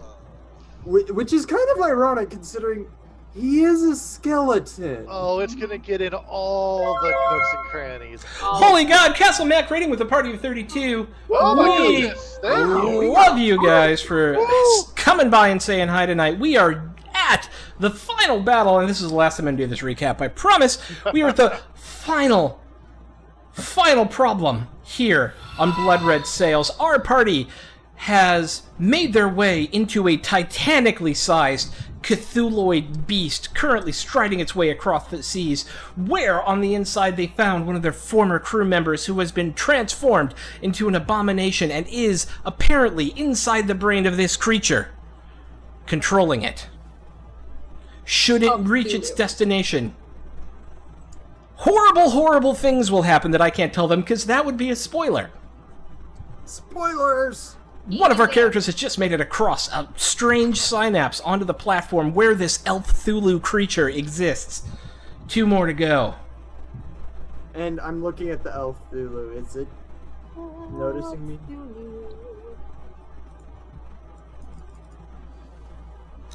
How do you guys want to get across? You know what? I think he would do a swing from the rigging. Swing from the rigging. Okay, tell me how that Do works. it. So what he's going to do is he's going to... He doesn't entirely know that if he can make it in one go. But what he can do, since he's seen it springy and things like that, he can get at least halfway to 3/4 of the way and spring up at the right moment to dodge one of the zaps. Okay. Be able to land on the other side. I like it. Gimme a defy danger. I will do just this thing. So that's going to be a 10. Hey, You get a that's plus right. 1. Yep. Woo! All right. You start kind of bounding across this thing, and for some reason... Oh, no, it's going to give me another +1 forward. Hell yeah. Hell yes. And as you do, you hear the bzz, bzz, bzz, bzz, and you jump at just the right moment to dodge the electrical impulse that shoots into that center platform and landing safely in the squishy flesh that sits at the center of this gross brain that you're currently standing in. It is squishy, and I shall call him squishy. And he And shall be as Magic, as you land, the creature wakes and looks at the two of you. It was levitating. Its feet come down, giant, standing above you, 25 feet tall, with hands the size of you. One of them starts to swing down and sweep at both of you, attempting to knock you off the platform. Elfthulu has awakened. Okay. Dodging out of the way. Okay. Alright, so... After you. That'll be a defy danger roll. And I fail. Okay, Mad Jack, let's hear yours. I do an. Nope, after I that. want to do an aid, and I want to try to distract. Is that something I can do from over here? Yes, how would you try to distract them? How do you try to distract Elfthulu? As seeing Elfthulu try to. She's gonna be super loud and be like, "Atiro, you dick! What the fuck you doing?" No, she's really gonna like shout out really loudly, "Atiro, stop this!" Because I don't know if it's Elfthulu or still Atiro. Okay, yeah. For a moment, as his sweep comes down, you can see it hesitate. He kind of like looks over at you. Magic. So You get a he's plus gonna 1. take that moment of distraction, and he's going to attempt to, since it's coming at us, he's going to attempt to use that to climb up on this arm and start like climbing up Ex-Ateru. Nice. Okay, that'll also be a defy danger roll because you're still getting out of the way. The outcome in this case is going to be you're on it, yo. Hell yeah.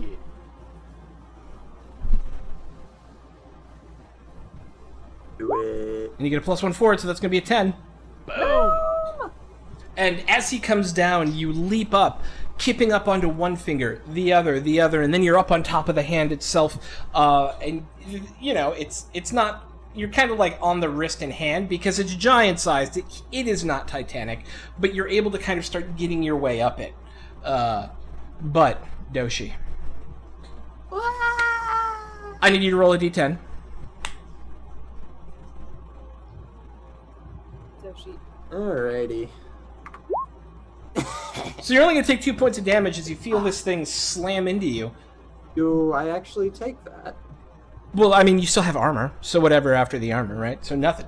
But it is going to knock you off the platform.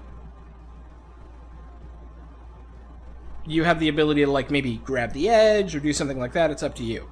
I am going to attempt to grab the hand that hit me.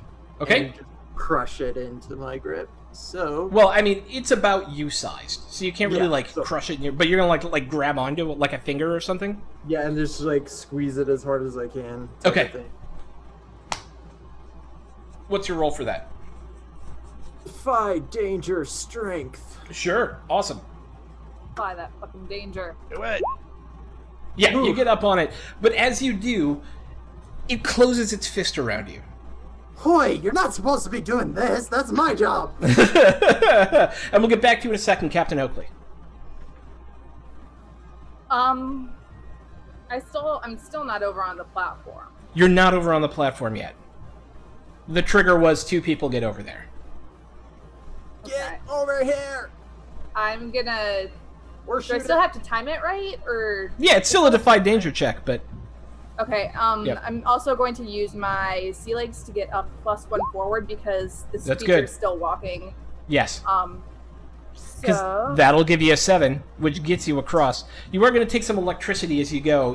Your last foot just fails to come off in time, and you take a hit from it. Roll a d6. please don't be a lot. I don't have a lot of.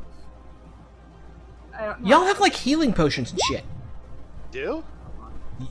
I know, well, I know at least one of you does. No. Okay. Assume everyone has 1 healing potion. Cool. Yay! From the ship. Assume everyone has 1 healing potion from the ship. Yeah. Cool. I has 2. Okay, so you only take the 1 point of damage, which doesn't actually affect you, Yay. as you feel the lightning kind of curl up your leg a little bit. But you're able to get off, and with just a tingle, and that's it. And you're down on the platform as the Elf Thulu Arturo creature raises Doshi up. And you are on the arm as well as it comes up, Jack. And so now you've got, like, this platform you can run across if you need to. Captain Oakley, you're standing at its feet. Your head stops about mid-shin on this thing. What are you guys doing? I'm Jack. Poke it in its eyes. Well, you guys are near its hands at this point. Yeah, both of you two are, like, proximate to its meaty fist. It's like, Doshi, you're in it, and then Mad Jack, you're, like, on it, right? And I'm Yeah. I'm saying run across his arm and get in his face. So here's what he wants to do. Yep. He wants to run over and like his head's there, his ears are right there, and his face and all that kind of fun stuff, right? Awesome. Yeah. He wants to shove his his blunderbuss into his ear. Yeah. Hey, Taro! Get your hearing checked! Goosh. Go ahead and roll. Polly. Okay, you're gonna hit. Alright. So Tell me which one of those happens. Kind of Oh. hard on his face. I would say moving to danger. Okay, so as you come to shoot him, you see his head kind of turn and his mouth start to open. You're able to fire into his mouth, but it looks like he's going to come down and on you. So go ahead and roll your damage. So it's going to be 5 plus 1d4. Not 12d4. And there's this as his teeth become this blackened powder. It did get a little Attack on Titan. I think that's right. The teeth get like blackened with a little bit of powder as you fire off the blunderbuss into its mouth. But as you do so, it comes down to take a bite out of you. Roll a d8. No. Oh. Takes a horrible chunk out of your arm. You just feel the flesh tearing away as it happens. Captain Oakley, Doshi, what are you guys doing? Well, Doshi is currently grappled. Yes. Basically. You also feel the hard metal of the compass rose in the very center of its palm. Doshi. Is it close enough that I can get my hands on it? You're a little bit entangled right now. So like you're like this, right? So you're gonna try and get your arm out and get right? How would you do that? I'm not saying you can't. I'm just asking you how that's gonna happen. So you say I can feel it against... Yeah, it's kind of like you can feel it pressing up against you. It's obviously just kind of in the center of its palm there. Okay.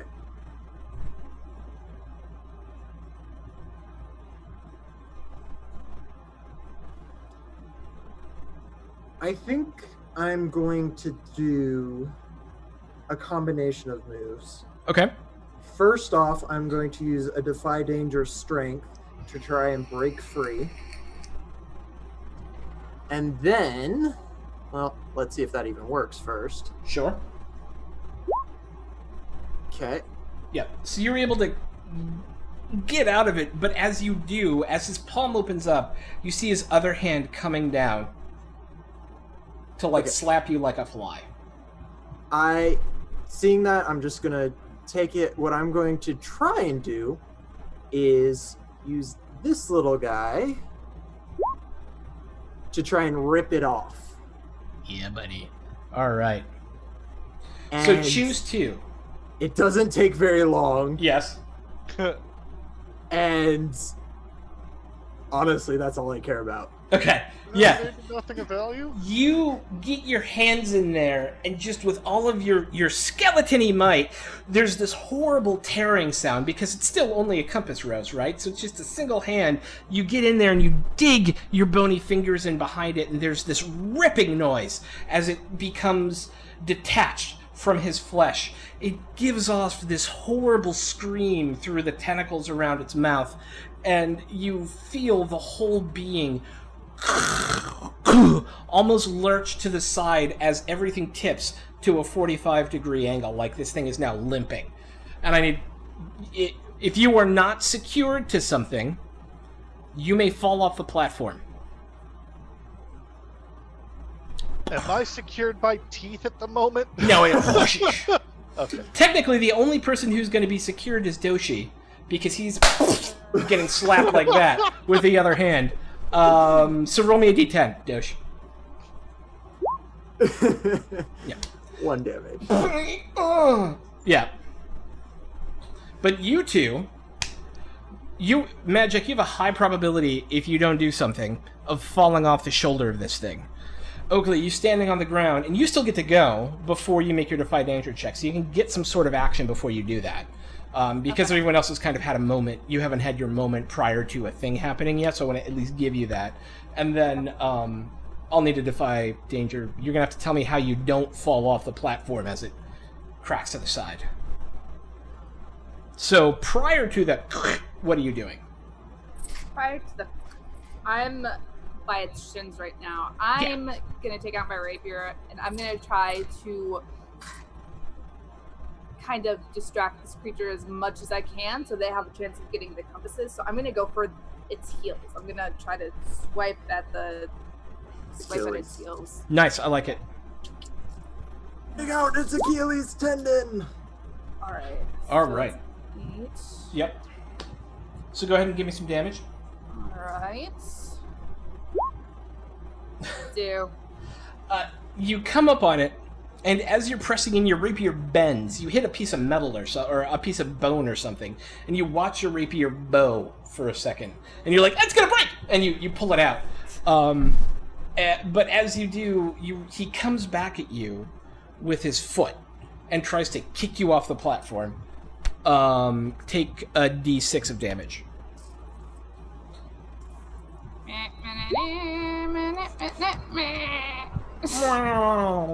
It's 5. You don't get kicked off or anything, but now, Magic, Captain Oakley, you guys are about to fall off if you don't do something. What are you doing to stay on this platform? Big Titan is still roaring in pain. A little bit. Lulu is roaring in pain. Yeah. He's gonna dive into its mouth. Fuck, yes! That is balls. I like it. What? Captain Oakley, what are you doing? I'm right by its foot anyway. I'm just gonna run up and kind of attach myself to its ankle. That is no good. That is a broken... Nope, that's not gonna work. Okay. It burned out, and they get really nasty when they burn out. You don't want that in your life. No. Nothing good about that. Okay, alright, so Captain Oakley, we're gonna start with you. You have a Defy Danger, I think, that is, you are trying to grab onto this thing. So what's the right stat for that? Yeah, Bert hits the worst, man. Strength, I think. Really trying to hold on? Yeah, I like it. Yeah. as it starts to the elf Thulu Arturo creature is able to keep its balance on this thing, and as it does, you kind of leap up and grab onto its leg, and you're just able to hold on quite well, actually. Magic, you're jumping into its mouth. What does that look like? God. So what he's gonna do is, there's all these helpful tentacles right here, so he's gonna use them like ropes and like swing on in. Nice. So it's gonna be Thanks your for the one. handholds. Okay. So you're gonna swing from the rigging? Hell yeah. Hell yeah! Let's do it. Let's do it. Let's do it. Oh. Oh. Oh. Not You 12. get swallowed whole. No. Yeah. So you kind of start jumping into his mouth. The problem is you jump past the tentacles Uh-oh. and into his mouth, and he immediately clamps down on you. Roll me a d8. But I'm in the mouth.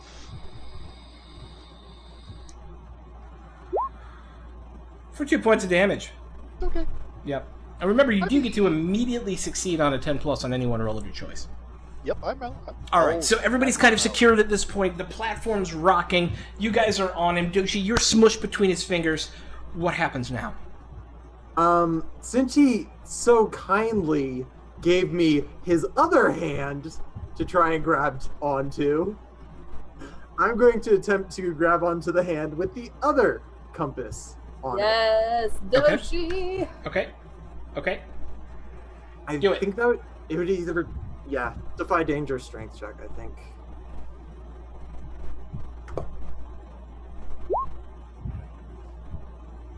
So you're able to get onto that hand. A Defy Danger is not going to pull it off.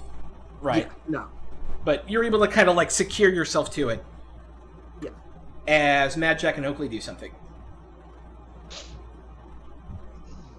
Alright, so I am inside the mouth. Yes, and you feel its teeth grinding down on your hips. Poke it in the back of the throat. He's gonna take out his cutlass and his pistol. Mm-hmm. Oh, you shouldn't have let me in here, bucko! And he's going to cut open the roof of the mouth, aim his pistol up and straight into the brain. Okay, let's see it happen. How about we use that major advantage? Yeah! Yes! Okay, so here's what's gonna happen. You swing your cutlass up deep into the soft palate of this thing's mouth. Blood starts pouring down on you. As you raise your pistol up, you realize, is this even gonna fire? The flint is covered in blood. And as you focus through into the wound, for a moment you feel this pulse of energy through your arm. And as the shot goes, it fires off. From outside, Doshi and Captain Oakley, you hear this muffled and the creature makes this and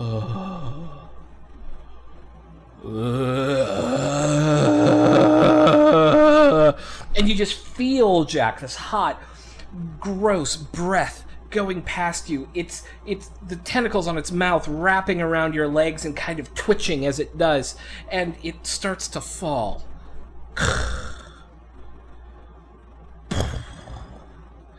And as it does, the whole creature that you are on the inside of begins to tip. Slowly, but inexorably. You guys are in escape mode now. What's happening? Well, first of all, I'm going to grab that compass rose, which is right by my face. Yep. Easily enough at this point, you're able to, rip that rose out. And with that, the fall becomes even more quick, right? And you thought this creature was dead as it was falling to the ground, but there's this gut-wrenching scream, Mad Jack. You get spit out of its mouth as this boiling energy starts coming off of it, black smoke rising up into the room around you, and it just begins to disintegrate as the Titan begins to fall. Doshi, hand me those! Hand me those!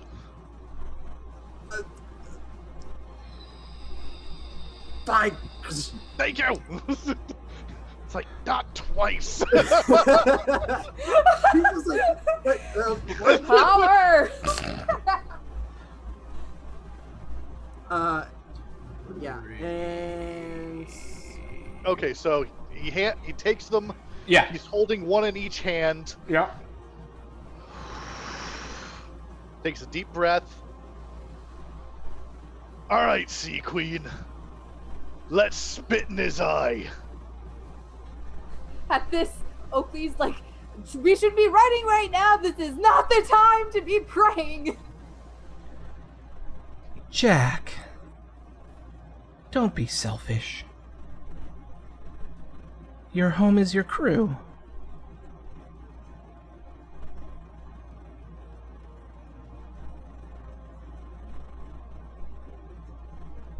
That's a good point. Are they okay?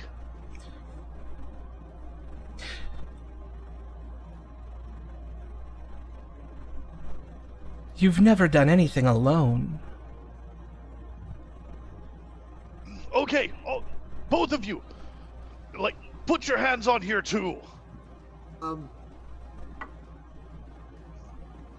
One on each compass. Just do it. Trust me. I got this. I trust you, but god damn it, we don't have time. And I put my hand on the compass.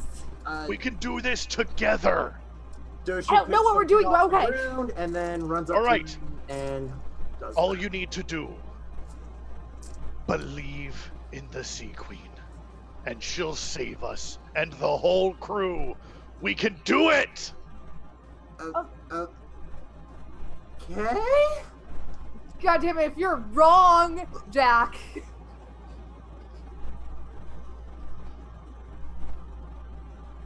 You know, I've been dead for a while now. I wonder what it'd be like to be really dead. Might find out. As you each place your hand on one of the compass roses, the smell of fresh, salt air begins to rise up around you. And instead of a fall, you feel the being right itself. And then there's a and then another.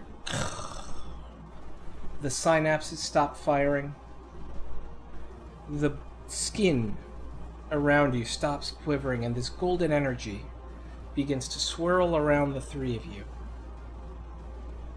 The compass roses become hot in your hands. Almost too hot to continue to hold on to, but you do.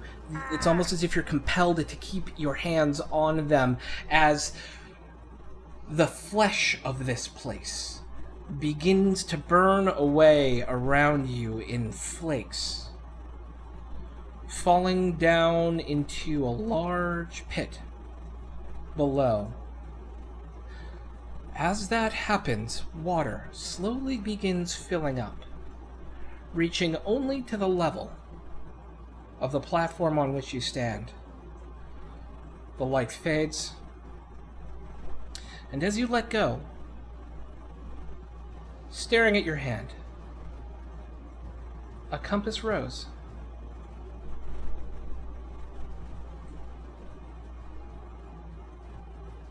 Oh. And that is where we're going to end this one shot. Epilogue. As the camera pans away from our heroes, moving through the rock caverns in the head of this Cthulhuid creature, it slowly finds its way out. The arms of the creature act as a natural bay. Its shoulders and head acting as a large island. There is now a new island formed within this sea, where pirates come for decades to hide their treasure, to worship their sea gods. And as the sun sets on our crew, the Iron Maiden sails away penniless, but with the most unbelievable story to tell in every inn, in every port, across the 7 seas. Scene. Yes! The true treasure was the friends that Friends we we made made along the way. Oh, it's so true. Yeah. That was fun. That was great. Dude, I feel That was- like, especially Oh. for Mad Jack, especially this, like, the end of last session and this session, kind of like, it was, this whole thing was amazing. I can't. God damn it, guys. That was fun. Oh, that was fun. Really fun. All right. Do we want to go around and everybody give your final thoughts? Hell yeah. Who wants to start? I'll start. We'll go in that Captain order. first. Yeah, Captain first. No, this whole part. Well, this is my first time playing Dungeon World, and I really, really like the system. It took me a little bit of getting used to, but getting into it, I think it's very good for. I don't know. It flows very smoothly, and it's very good for. I think it's good for creative storytelling. You know what I mean? Yes. Exactly. It's plus just the whole story and your guys' characters. The Atiro thing still gets me, and then Doshi shows up. He's like, "Oh no, I got this. I'm just gonna take both of the compasses and save our asses, whatever." And then Mad Jack's whole story line, dude, you made me Holy cry. Crap. You literally made me cry. It was so good. You just fuck.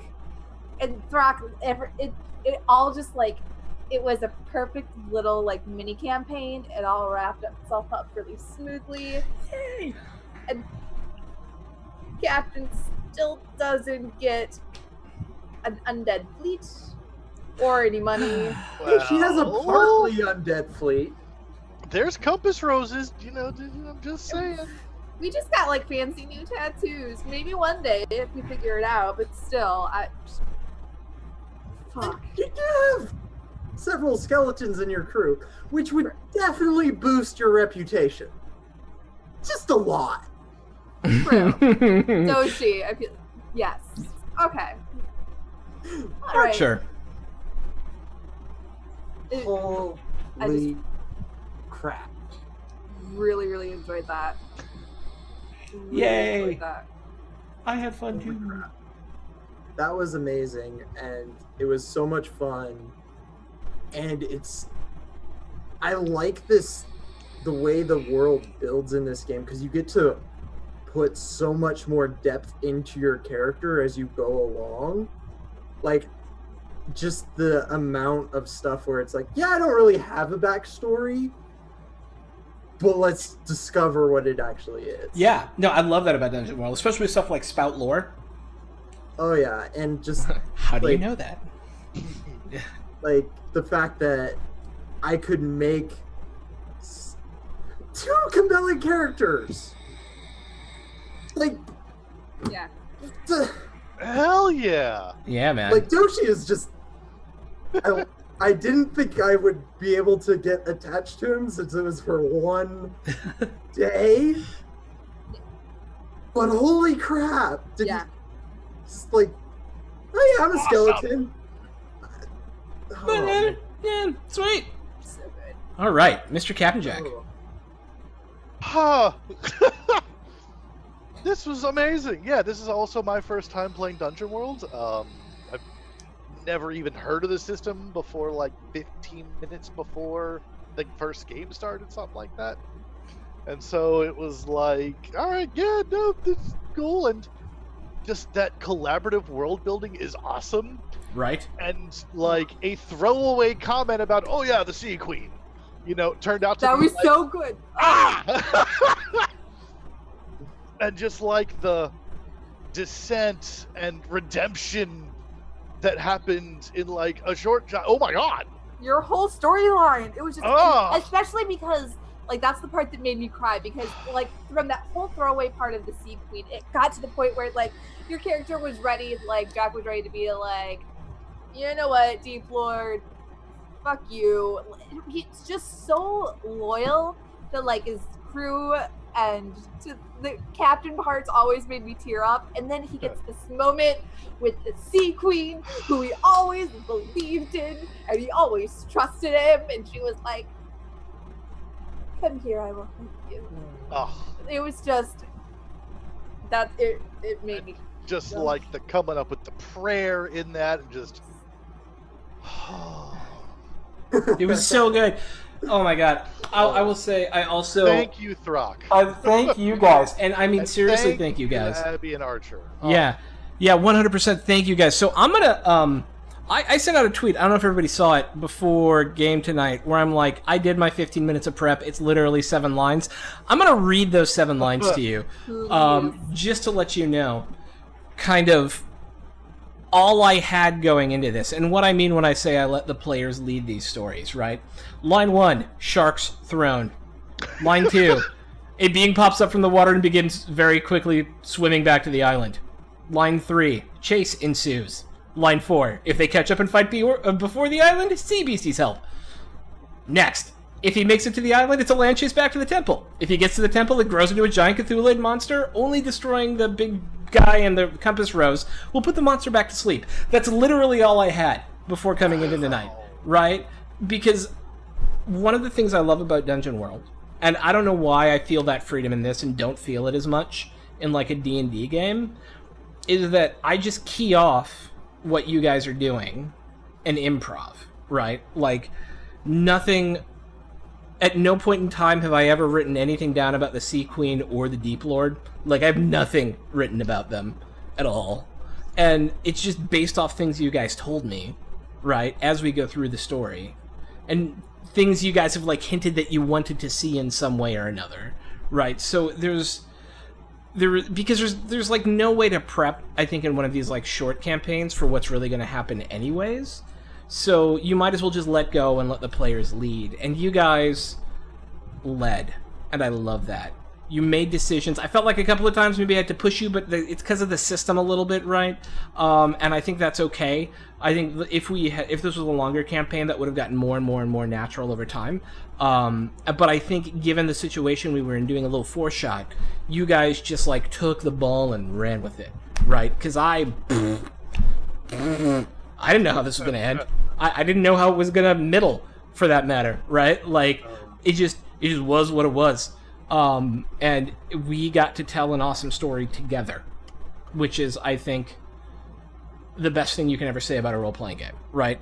Even if we didn't ever stream it, I don't care, because I got to tell an awesome story with the 3 of you, and it has been lovely. I just have to say, the best thing about it is now I'm curious about the world Right? that it's in. Yeah. And I want to know more of Atiro's backstory and how he got to that point that he was at. And it's just like, Yeah, man. I'm really curious to see how this, because I feel like Captain Oakley after this, Winona's like, going to be a lot more cautious about how much loyalty she expects from her crew, because seeing the foreman literally sacrifice his... Do I have people sacrificing themselves to deep sea gods for me? I'm not so sure. yeah, like, I actually had something that I had, like, written, like, some of the things I was thinking about, and it's like, the fact that someone like Atiro would probably have kept a journal. Oh man, I'd love to see Atiro's journal if you ever wrote it. Yeah. Yes. Yes. Post it on Discord. You gotta put that on Discord. Yeah. I will. Yes. Awesome. definitely type it out and put it on Discord because it's not in depth, but yeah. Yeah, no, I totally want to see it. And with that, we're going to wrap up, I think, because my throat is killing me. But we've got a couple of quick announcements. If you enjoyed this tonight and you're not following the channel, please do hit that follow button. We'd love to have you stick around and get notifications for when we come up before. If you really loved it tonight and you have a Twitch Prime sub, they're free for you to freely Twitch Prime sub to us. We've got some sweet emotes, and we'd love to have you. But, no pressure. We're all here to have fun, play games, and chat, so no biggie. The big announcements are these. First up, starting in a week or two in this slot, we'll be starting an entirely new campaign run by our very own Science Weasels. It's called Misspent Youth, and it's about punk rock kids fighting the power in a semi-fascist America in the 1980s. So that should be super interesting. We also have a new Buffy the Vampire Slayer mini campaign starting either next week or the week after on Wednesdays, run by Nerdy Teddy Bear. And after that, we're going to have a whole new campaign open up. So by the middle of October, we're going to have a whole new Wednesday game, and I don't even know what it is yet. So if you're interested in DMing for the channel or playing in a game on the channel and haven't signed up yet, there's going to be a new game coming up for you to sign up for at the middle to end of October. So keep an eye out for that. Also, if you haven't followed us on Twitter, you should. We post all our updates on there. Our Discord is amazing. I think we're up to 250 people. It's an active place to talk about D&D. It's an open, inclusive, and welcome and warming space. One of our mod Mets gives people cookies when they come in. It's very nice. You'll love it. And it's not a dead Discord by any stretch of the imagination. I will step away and there'll be 200 new messages when I come back. It's kind of crazy how much our community has taken off over the last 6 months, and that's because of you folks who are following. We need to raid someone. I should take a look at that as I'm looking up who we're going to raid, and if anyone has anyone they want to shout out. The last big announcement is that we are doing a charity stream. The charity stream will be for Trans Lifeline. Trans Lifeline is a charity that provides micro grants to folks going through transition to do things like change the name on their birth certificate. There we are. Change their driver's license, all that sort of stuff. And they also have a crisis line staffed by and for members of the trans community. We're going to be trying to raise $5,000 for them over 36 hours worth of one-shots, Friday, September 29th, or September 28th, Saturday, September 29th. We're going to have giveaways from Devin Rue, Rook and Raven, Tabletop Loot. We're going to have at least one t-shirt to give away at the end of every stream. And I have some more big surprises, I hope, coming your way for that. So it's going to be an amazing event with tons of different DMs. I think we're going to have something like 50 different players featured on it. It's going to be crazy. And all to benefit an amazing charity. So we hope you guys stop by for that. And last but not least, we are sponsored by the amazing Devin Rue and Tabletop Loot. And we love them for their help and support, so you should go buy their stuff. There's links down in the thing below, and we'd love you for it. And last but not least, why doesn't everybody give yourself a quick shout out, tell people where you can find us, as I look for someone to raid. So we'll start with Abby. Okay, wait. My name is Abby. I am also known as Abigator Frenzy. You can find me on Twitter, on the tweeters at Abigator Frenzy. It's just my chat name. Look it up. I'm all over the internet. You can find me on the Forefronts channel on Saturdays for Queers and Quagoths, which is a talk show / podcast where we talk about how to take different monsters, whether they be known or unknown in the D&D world, how to put them in your campaigns, whether they be one-shots or full-shots, and then how to include queer characters and storytelling into your modules, whether they be you be a DM or a player.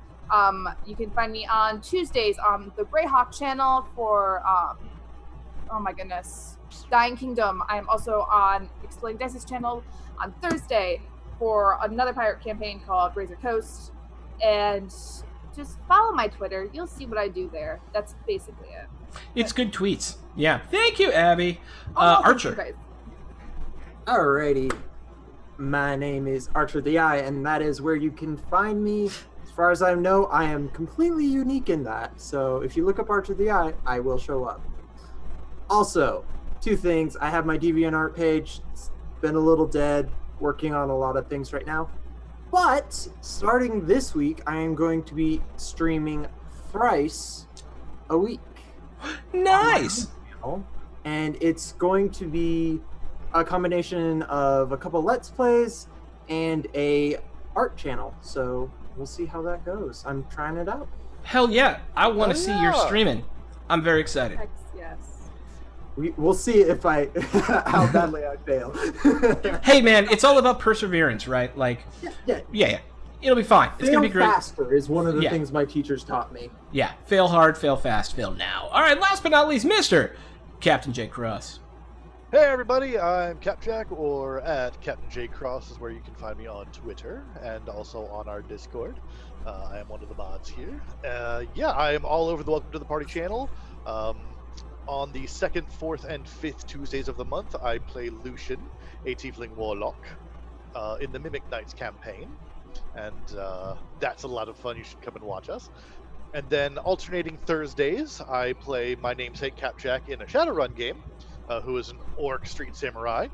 And that is a drop-in, drop-out game, so if you are interested in playing Shadowrun, let us know and we can have you along. Throck has joined us for previous games as well.